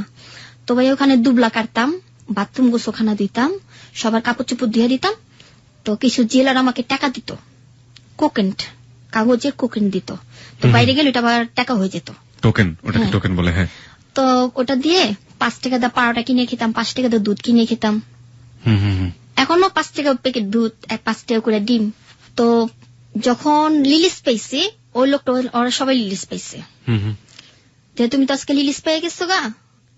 তো ভাইয়া যখন লিলিস পাইছি, আমার মনে হয় লাইফে এই প্রথম কেউ আমাকে আদর করতেছে, বুকে টেনে কান্না করতেছে। যে একটা সন্তানকে কিভাবে আদর করে, সে আদরটা সেদিন আমি পাইছি। যে মা, তুমি কখনো যদি আমার কথা মনে করো তো কলকাতায় এসো, আমি তোমাকে সাহায্য করব। যে তোমার তো মা নেই, বাবা নেই, আমি তোমার আজকে সব। ওই লোকটা আমাকে বলল। ভদ্রলোকের নাম কি ছিল? ভদ্রলোকের নাম ছিল আপনার মনে নেই আমার। ওকে। উনি আমাকে অনেক আদর করছে, জেলখানে আমি আমাকে চেক দিচ্ছে। কিন্তু কিছু কিছু মেয়েরা দেখতাম পুলিশদের সাথে যা করতো, কিছু কিছু মেয়েরা আবার দেখতাম ওখানে প্রেগনেন্ট হয়ে যেত, কিছু কিছু মেয়েরা ওখানে বাচ্চা হয়ে যেত। বাচ্চাগুলো কি হতো? বাচ্চাগুলো ওখানে দিয়ে দিত, জেলখানে দিয়ে দিত মানুষদের। কিন্তু কার বাচ্চা, কিসের বাচ্চা কেউ জানতো না। তো মনে হতে ভয় লাগতো যে আমার কি এরকম হবে, এরকম কি আমার সাথেও করবে। পরে যখন ওই জেলারটা বলে যে তোমার সাথে কোনো কিছু হবে না, তুমি চিন্তা করো না। উনি জেলার ছিলেন ওখানকার জেলার ছিল। ওকে। তো ওখানকার সবাই আমাকে আদর করছে ভাইয়া। আমি কিছু ওই যে এখন হাসির কথা কি, কিছু বাচ্চাদের কান্না করতে পারি, তারপর কুকুরদের ডাক দিতে পারি, তারপরে ছাগলদের ডাক দিতে পারি। তো ওনারা আমাকে আবার ভালোবাসতো, এরকম এগুলো শুনে শুনে ওনারা ভালোবাসতো। ওনাদের মানে মন জয় করতাম। তারপরে দুবলা কাটতাম, গাছ বুনতাম, গাছে পানি ডালতাম। তারপরে যারা বুড়ো তাদের গোসল করাই দিতাম, আমি নিজে ডইলা গোসল করে দিতাম।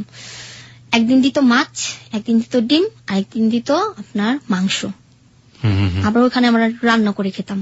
রুটি দিত ভাইয়া, রুটি মিলেও মেডিসিন, সব খাবারের ভিতরে মেডিসিন। কেন দিত, কিসের জন্য দিত জানতাম না, পরে জানতাম যে যেটা সেক্সের জন্য, মানে সেক্স ডিমান্ডটাকে ডিক্রিজ করার জন্য। হ্যাঁ।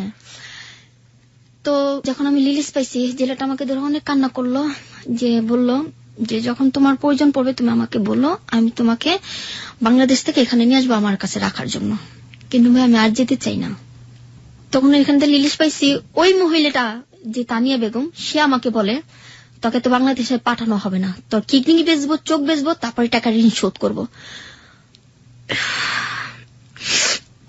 আমি যখন শুনি যে আমার কিডনি বিক্রি করা হবে, চোখ উঠানো হবে, তখন আমি ভাবি যে আল্লাহ, আমার মনে হয় লাইফে মনে আমার মেয়েকে আর দেখতে পারবো না এই চোখ দিয়ে, আমার মেয়েকে মনে হাত দিয়ে আমি আদর করতে পারবো না।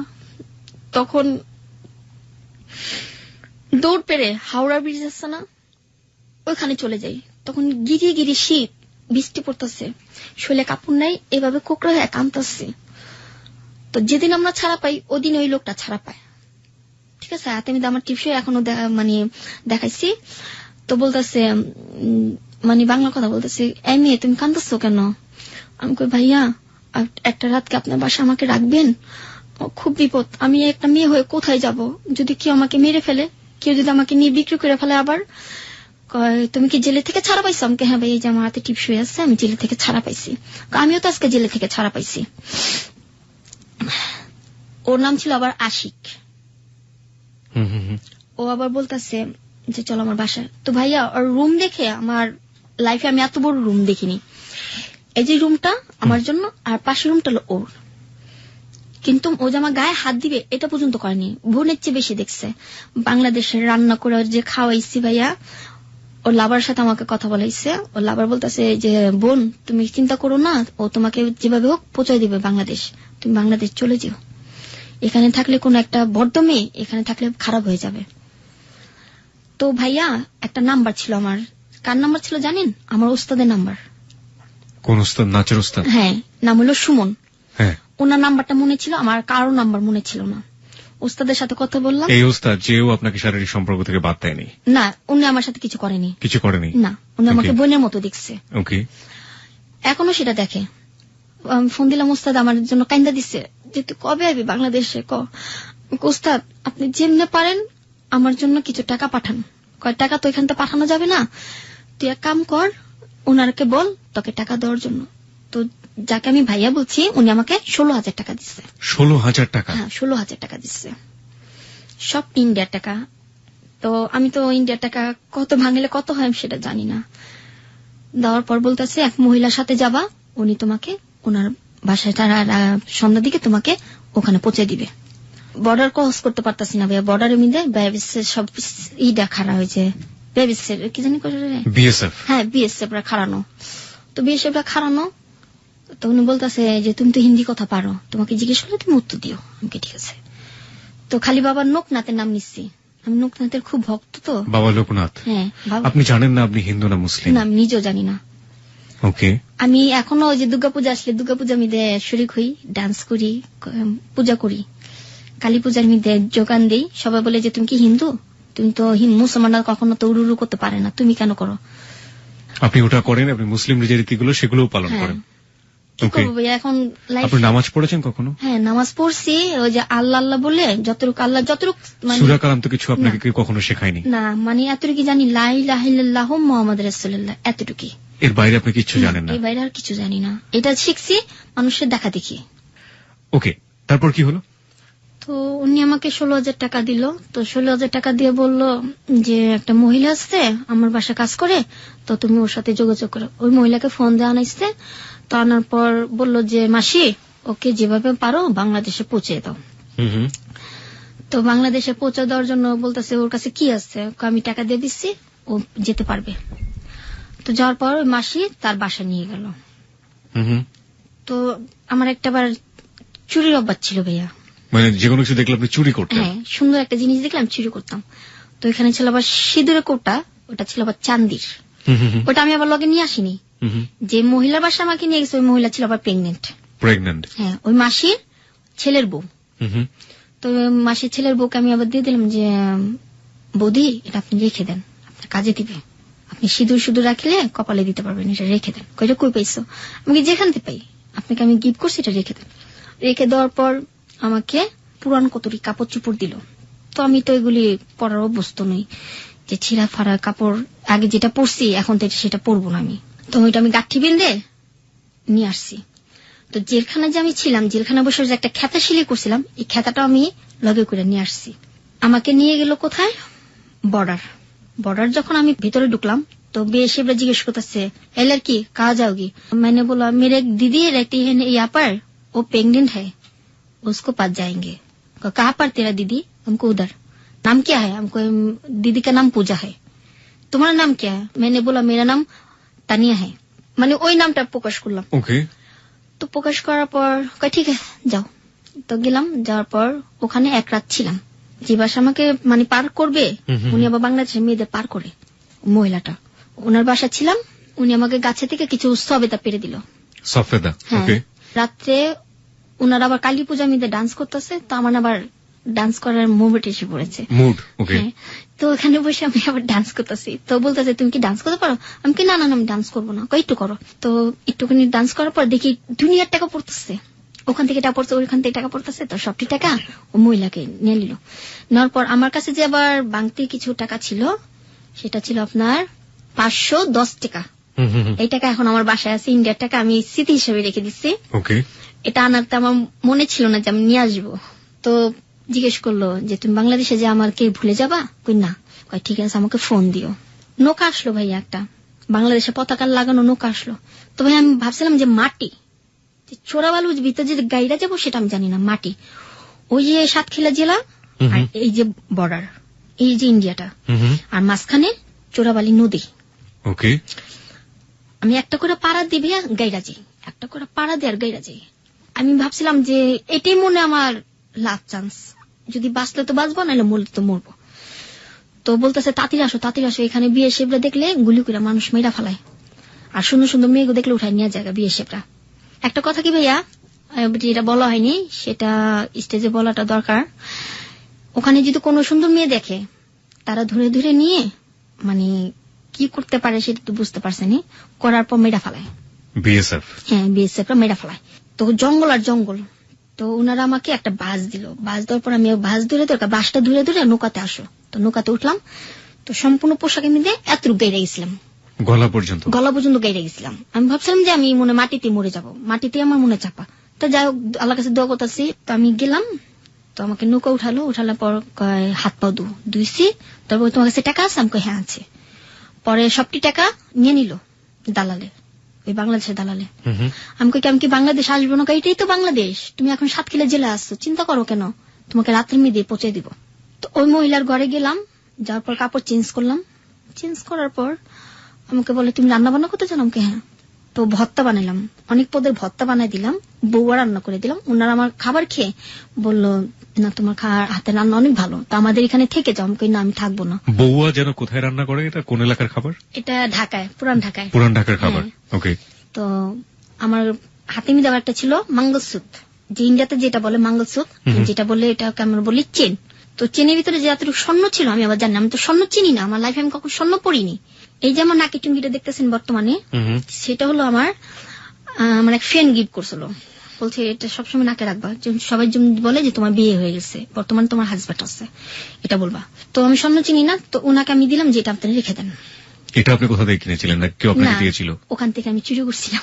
ওই বাসা থেকে আপনি মঙ্গলসূত্র চুরি করেছিলেন? ওর অনেস্টিটাই এখানে একটা মূল কথা। ও যা করেছে ও তাই বলছে, এবং ওর লাইফে যা হয়েছে সেটাই ও বলছে।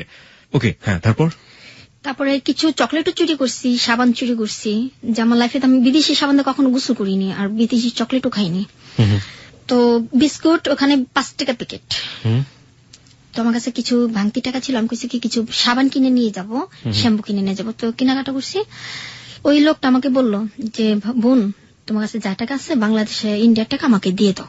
আমাকে তো আমার বাংলাদেশে টাকা দিবেন না, কেন তোমার তো আমি গাড়িতে উঠাই দিচ্ছি, মাংনা গাড়িতে।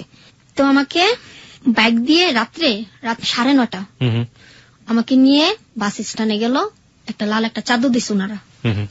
আমাকে বলতেছে বোন লাইফে কোনোদিন যদি আমার সাথে দেখা করার ইচ্ছা থাকে তো আমার সাথে যোগাযোগ করো, আমি তোমাকে আবার ইন্ডিয়াতে একটা চাকরি দিব। তখন ভাইয়া ইন্ডিয়াতে যখন আমি আসে পড়ছি, এখন কি আবার যাওয়ার ইচ্ছা আছে আমার? আপনারই বলেন, আপনি বলেন, আপনার ফিলিংসটা যেটা হচ্ছে আপনি সেটাই বলেন। ওনারা আমাকে বাসে উঠা দিল, কিছু কাপড় চোপড় দিল, ওনারা আবার বাংলাদেশে একটা ব্যাগ দিচ্ছে। তো বলতেছে তোমাকে কোন জায়গায় নামান দিলে তোমার সুবিধা হবে। আমি ভাই একটা জায়গায় চিনি, সেটা শ্যামলী বাস স্ট্যান্ড, এমনিতে আর কোন জায়গা আমি চিনি না। এই যে আমি শ্যামলী আসলে কলকাতাতে বাস যায় শ্যামলী থেকে, সেই জন্য আপনি বারবার হয়তো শ্যামলী বাস স্ট্যান্ডের কথা বলছেন। হ্যাঁ, যেখান থেকে প্রথম আমাকে যখন নিয়ে বিক্রি করা হয়েছিল সেখানে শ্যামলী। ওকে, ওখানে নামা দিলে আমি সব চিনতে পারবো। তো ভাইয়া গাড়ির ভিতরে যাচ্ছি, তো দেখি কি ওস্তাদকে ফোন দিছে, ওস্তাদ আপনারা পার্টির আয়োজন করেন, আমি আসতেছি, দোয়া করেন, এবার মনে বাংলাদেশে আমি পৌঁছে গেছি। তো ওস্তাদ তো চিখে পেড়া কান্দন। তো আমার নানির কাছে দিছে ফোন, নানিও কান্দন যে তুই তাঁতি রায় বোন, তাঁতি যায়। শ্যামলী নামার আগে কিছু বিএসএফ আমার গাড়ি চেক করতেছে। বিএসএফ? হ্যাঁ। তো বলতে है लड़की कहाँ से आई हो? मैंने बोला मेरे कजिन रहता है यहाँ पर कोलकाता में, उसके बेबी हुआ, मैंने बेबी देखने गया था। तो कहाँ जाओगी? जैकलिन मंदिर, उसमें मेरा घर है, उस पर जाएंगे। तुम हिंदू हो? हमके हाँ। পরে ব্যাগ চেক করে কিছু পাইনি, শুধু পেয়েছিল কিছু বিস্কিট, চানাচুর আর সাবান। এরপর আবার একটা চেক করছে, ওখানেও একই প্রশ্ন, একই আমার চেক। যখন আমি ভাইয়া শ্যামলী নামছি, যখন আমি বাংলাদেশের মাটিটা পাড়া দিচ্ছি, মনে হচ্ছে যে আমার নতুন আমি জন্মগ্রহণ করলাম, যে কেমন যে ভিতরে লাগতেছে যে বুঝাতে পারবো না।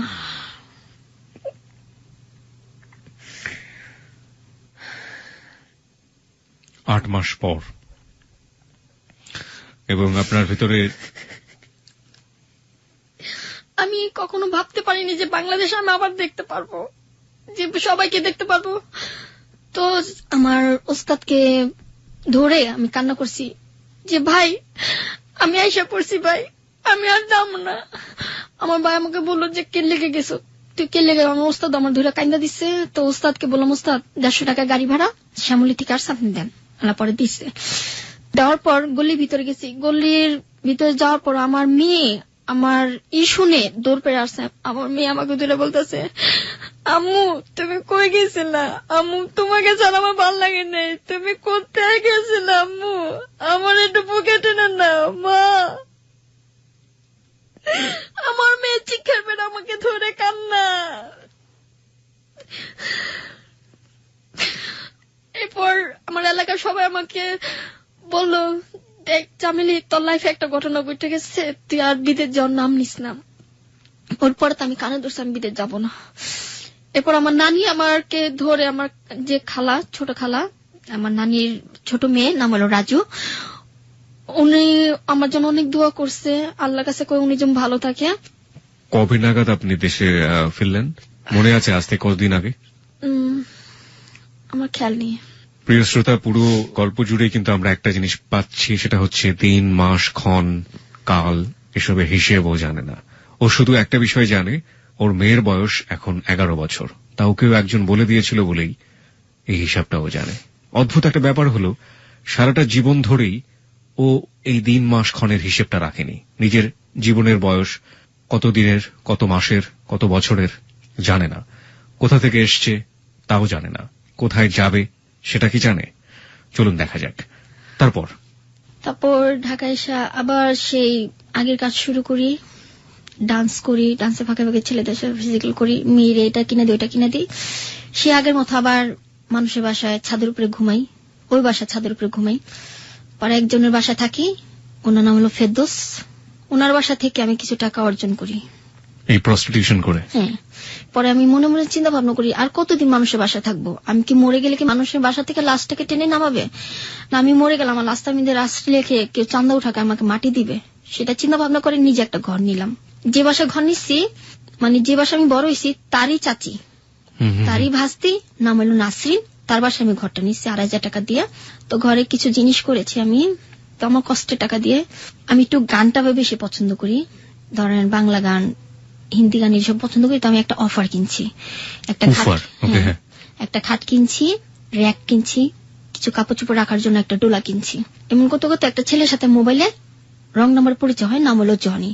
তো ওনাকে আমি বলতেছি, দেখেন আমি ভালো না, আমি একটা খারাপ মেয়ে, আমার সাথে কেন আপনি সম্পর্ক করতে চান? কয় ভালো লাগছে। আমাকে ভালো লাগছে, আইসা দেখে যান, যদি পছন্দ হয় তা বিয়ে করবেন। তো ছেলেকে আমি দেখিও নাই, ছেলে আমাকে দেখেনি।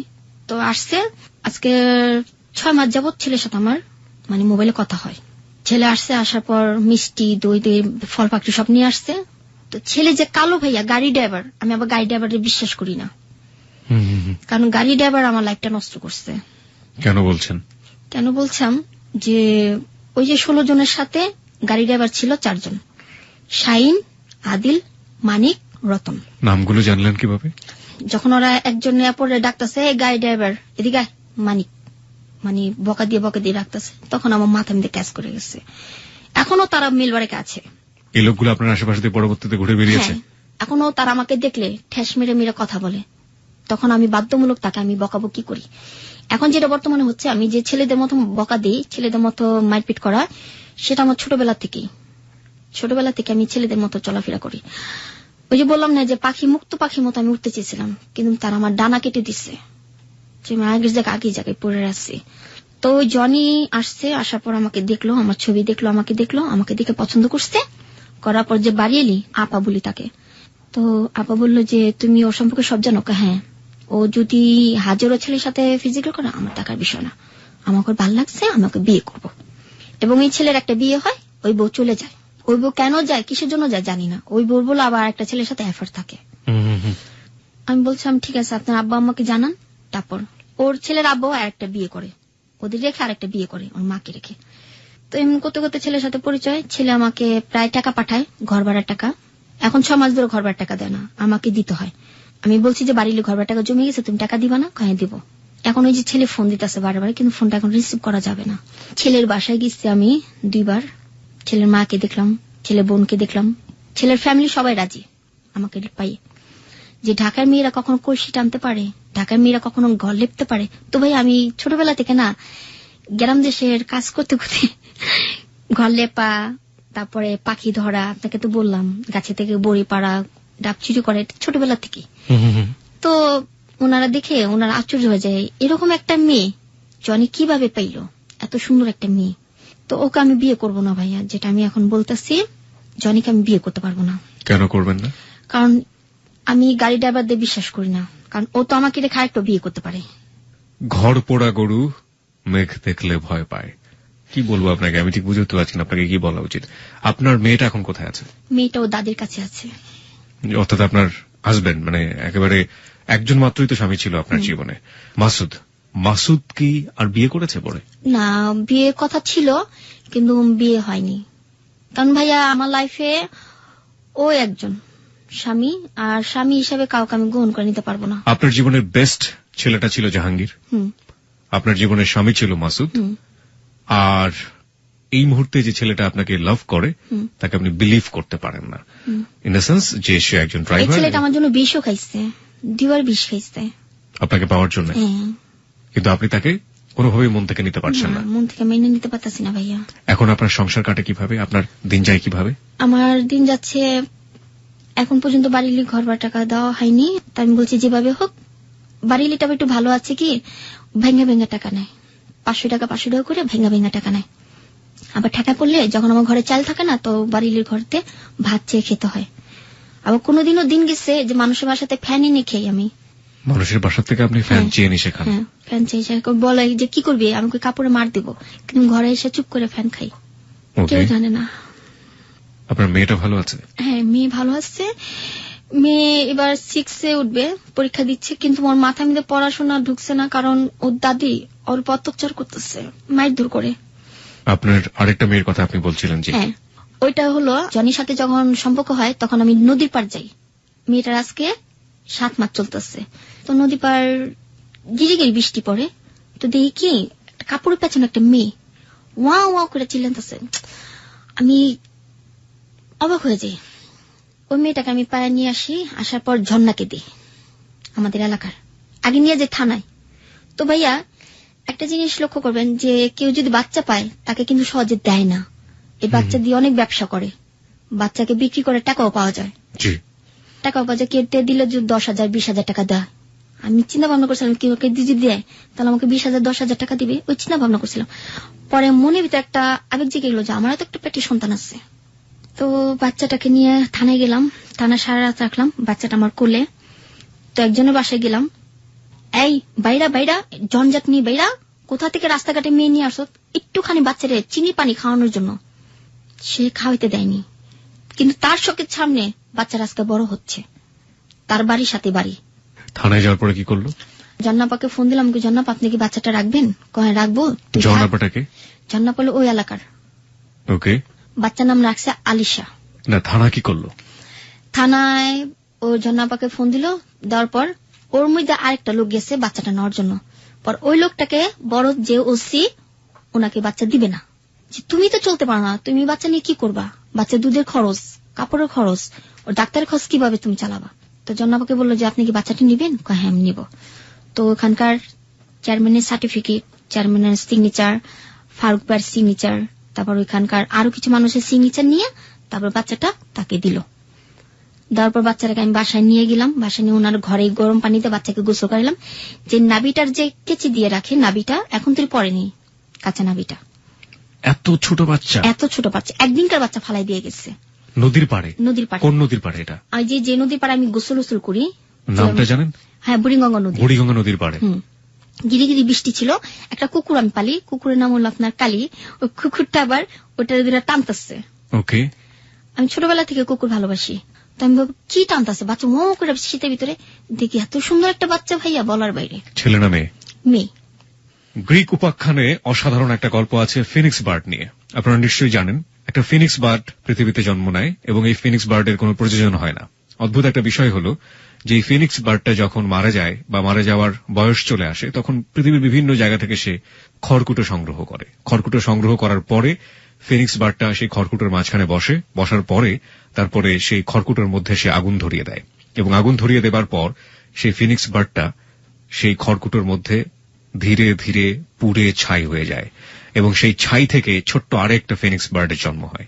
আজকের গল্পটা হচ্ছে সেটা, যে চামেলিকে আমরা পেলাম সেই চামেলির ইতিহাস আমরা জানি না, সেই চামেলি কোথা থেকে এসছে আমরা জানি না, সেই চামেলি এখন কেমন আছে সেটা আপনি জানলেন, সেই চামেলির ভবিষ্যৎকে আমরা জানি না। এরই মাঝে আরো একজন চামেলির দেখা হয়তো আমরা পেয়ে গিয়েছি। সমাজ তাকে চামেলি বানাবে নাকি কি বানাবে সেটাও আমরা জানি না, কিন্তু আরেকটি ফিনিক্স বার্ডে জন্ম হয়ে গেছে এবং সেটাও চামেলির হাতে। চামেলি, একটু বলবেন যে আপনার মূলত পেশা তো এখন প্রস্টিটিউশন, আপনি এটা করেই জীবিকা নির্বাহ করছেন। কি পরিমাণ টাকা রোজগার হয় আপনার প্রতি মাসে? আমি বললাম না ভাইয়া যে এটা আমার টাকা চলে না, এই টাকাতে আমার সংসার চলে। কারা মূলত আপনার কাস্টমার? যারাই আমাকে ফোন দেয় তাদের সাথে আমি চলে যাই। যে কোনো রিক্সা ড্রাইভার, যে কোনো কেউ হতে পারে? না, রিক্সাদের সাথে আমি কখনো। মানে কি ধরনের লোকদের সাথে আপনি মিশেন? ধরেন ব্যবসায়ী, খুব মানে বড় শিল্পপতি, তাদের সাথে। কয় টাকা দেয় আপনাকে? কেউ যদি সারাত রাখে 1000 টাকা দেয়, কেউ সারাত রেখে 2000 টাকা দেয়, কেউ রেখে আবার 1500 টাকা দেয়, কেউ আবার 500 টাকা দেয়। সেটা তো আমার হয় না। আপনি কোনো ড্রাগ নেন? টু বি অনেস্ট, না। আপনি কখনো কোনো ড্রাগ নেননি এবং আপনি নেনও নেন না? কত টাকা লাগে আপনার প্রতি মাসে চলার জন্য? প্রতি মাসে আমার 5000 টাকা লাগে। 5000 টাকা দিয়ে আপনার বাড়ি ভাড়া, আপনার মেয়ের খরচ, আপনার খরচ সহ হয়ে যায়। হ্যাঁ। আপনি কোনো কাজ খুঁজেছেন এই সময়ে? হ্যাঁ খুঁজেছি, শুধু সিগনেচারের জন্য পারছি না। আপনি সিগনেচারটা পারেন না, এই কারণে আপনাকে কেউ কোনো কাজ দেয় না। না। আপনি কি ধরনের কাজ পেলে কাজ করতে পারবেন? আমার আশা আছে আমি সেলাই কাজ শিখবো। আপনি কোথাও কোনো এনজিওতে, কোনো সংস্থাতে যোগাযোগ করেছেন? না, কাগজ দিয়েছিল সেলাই কাজ করার জন্য, শেখার জন্য, কিন্তু ভাইয়া আমি যে শিখবো, আমি বলছিলাম যে নিজে কিছু করব, অন্য কারো ঘরে যাব না, নিজের ঘরে একটা সেলাই মেশিন করলে আমি নিজে থাকবো, এই ব্যবস্থা করেছিলাম, কিন্তু পারিনি। কেন পারেননি? কারণ ভাই এখন যে পরিস্থিতি বোঝা যাচ্ছে যে আমি অনেক টাকা ঋণ আছি, আমার একটা সমস্যা আছে, ডাক্তার ওষুধ খাচ্ছি অবশ্যই। তো ভাইয়া আপনাদের কাছে একটাই দোয়া, যে আমার জন্য দোয়া করবেন যে আমি বেঁচে থাকি। কি সমস্যা আপনার? কি? আমার বাম পাশে মাঝে মিতে খুব ব্যথা করে। ডাক্তার কিছু বলেছে আপনাকে? ডাক্তার এক্সরে করেছিল, তো এক্সরে করার পর কাগজ এখন তো আমাকে দেয়নি, তো বলছে তোমার নানি আছে, আমাকে আছে, তোমার নানিকে পাঠাই দিও। তো কি রোগ আমি সেটাও জানি না। আমার একটু মাথার সমস্যা আছে, এই যে মাথার ডাক্তি দেখতে পারতেছেন, প্রচন্ড মাথা, মানে জিদ উঠলে মাথা খুব মানে হয়ে যায়, হট হয়ে যায়। আপনার মাথার দাগটা কিসের? সে যে বাসা আমি বড় হয়েছি, তার একটা পাগল ছেলে ছিল, সে আমাকে ছাদেতে ঢাকাতে ফেলে দিয়েছিল। তারপরে আপনার মাথায় গিয়ে এরকম আঘাত লাগে? টিন ঢুকে গেছিল মাথার ভিতরে, তারা আমাকে হাসপাতালে নিয়ে যায়নি। আমি যখন আমার মানে জিদ উঠে, মানে মানুষের সাথে ঝগড়া করি, তখন আমার মাথা ব্যথা উঠলে আমি অজ্ঞান হয়ে পড়ে যাই, খিস্তি উঠে যায় আমার। ওকে, আপনার কিছু বলার আছে হ্যালো 8920 শ্রোতাদের কাছে? আমার শুধু একটাই কথা বলার ভাইয়া, যে আমি হ্যালো 8920 আসার একটাই কারণ, যে মা, আমি যদি তোমার মেয়ে হয়ে থাকি, শুধু একবার আমার সাথে দেখা করো। বাবা, আমার বাবা যদি একটু বেঁচে থাকে, তো বাবা আমার বুকে টেনে বলো যে আমার মেয়ের আমি পাইছি। আমার আর কিছু দরকার নেই, শুধু আমার মাকে চাই, আর আমার বাবা আমার জন্ম পরিচয় কি সেটা আমি দেখতে চাই। আমার বাবাকে আমি জানি না, আমার মাকে সেটাও আমি জানি না, আমার মা কেমন ছিল সেটাও আমি জানি না। মানুষের ছোটবেলা জন্ম নেয়, মার বুকে দুধ খেয়ে বড় হয়, কিন্তু আমি বুকে দুধ খাইতে পারিনি, আমি বার খেয়েছি।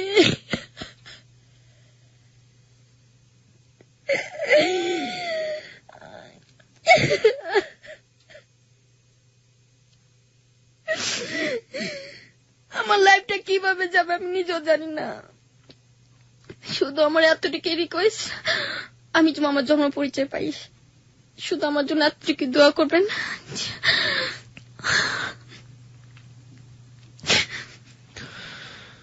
আমরা জানি না প্রিয় শ্রোতা, ও যেটা চেয়েছে সেটা আদৌ আমরা দিতে পারবো কিনা।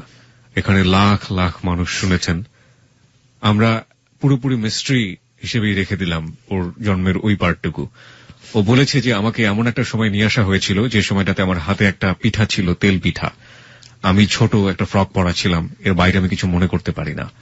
কিন্তু এই সময়টাতে যদি সত্যি সত্যি তাকে মার কাছ থেকে নিয়ে আসা হয়, এবং যদি সত্যি সত্যি সে মা জানেন যে তার মেয়েটি তার কাছ থেকে চলে গেছে, তাহলে সেই মার মনে করার কথা যে আসলে এই মেয়েটি তার সেই মেয়েটি কিনা।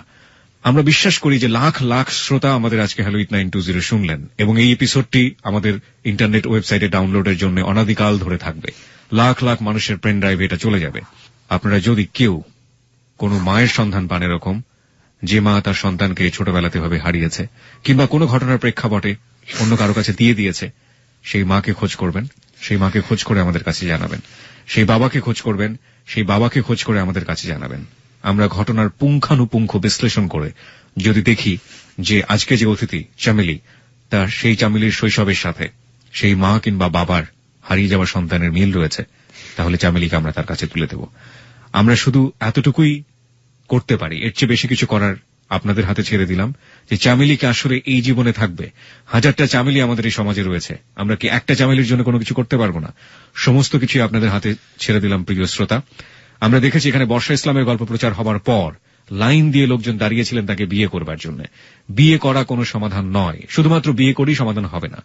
এই মেয়েটির পুনর্বাসন খুবই জরুরি। আমরা বিশ্বাস করি না যে একজন চামেলিকে দিয়ে হাজারটা চামেলির অবস্থা পরিবর্তন হয়ে যাবে, তবে আমরা বিশ্বাস করি লাখো শ্রোতা এখানে রয়েছেন, তারা একটু একটু করে চাইলে একজন চামেলিকে সুস্থ এবং সুন্দর একটা জীবন দিতে পারেন। আমরা সেই বিশ্বাসটি নিয়েই আজকে হ্যালো 8920 তে চামেলির এই পর্বটি এখানে শেষ করতে চাই।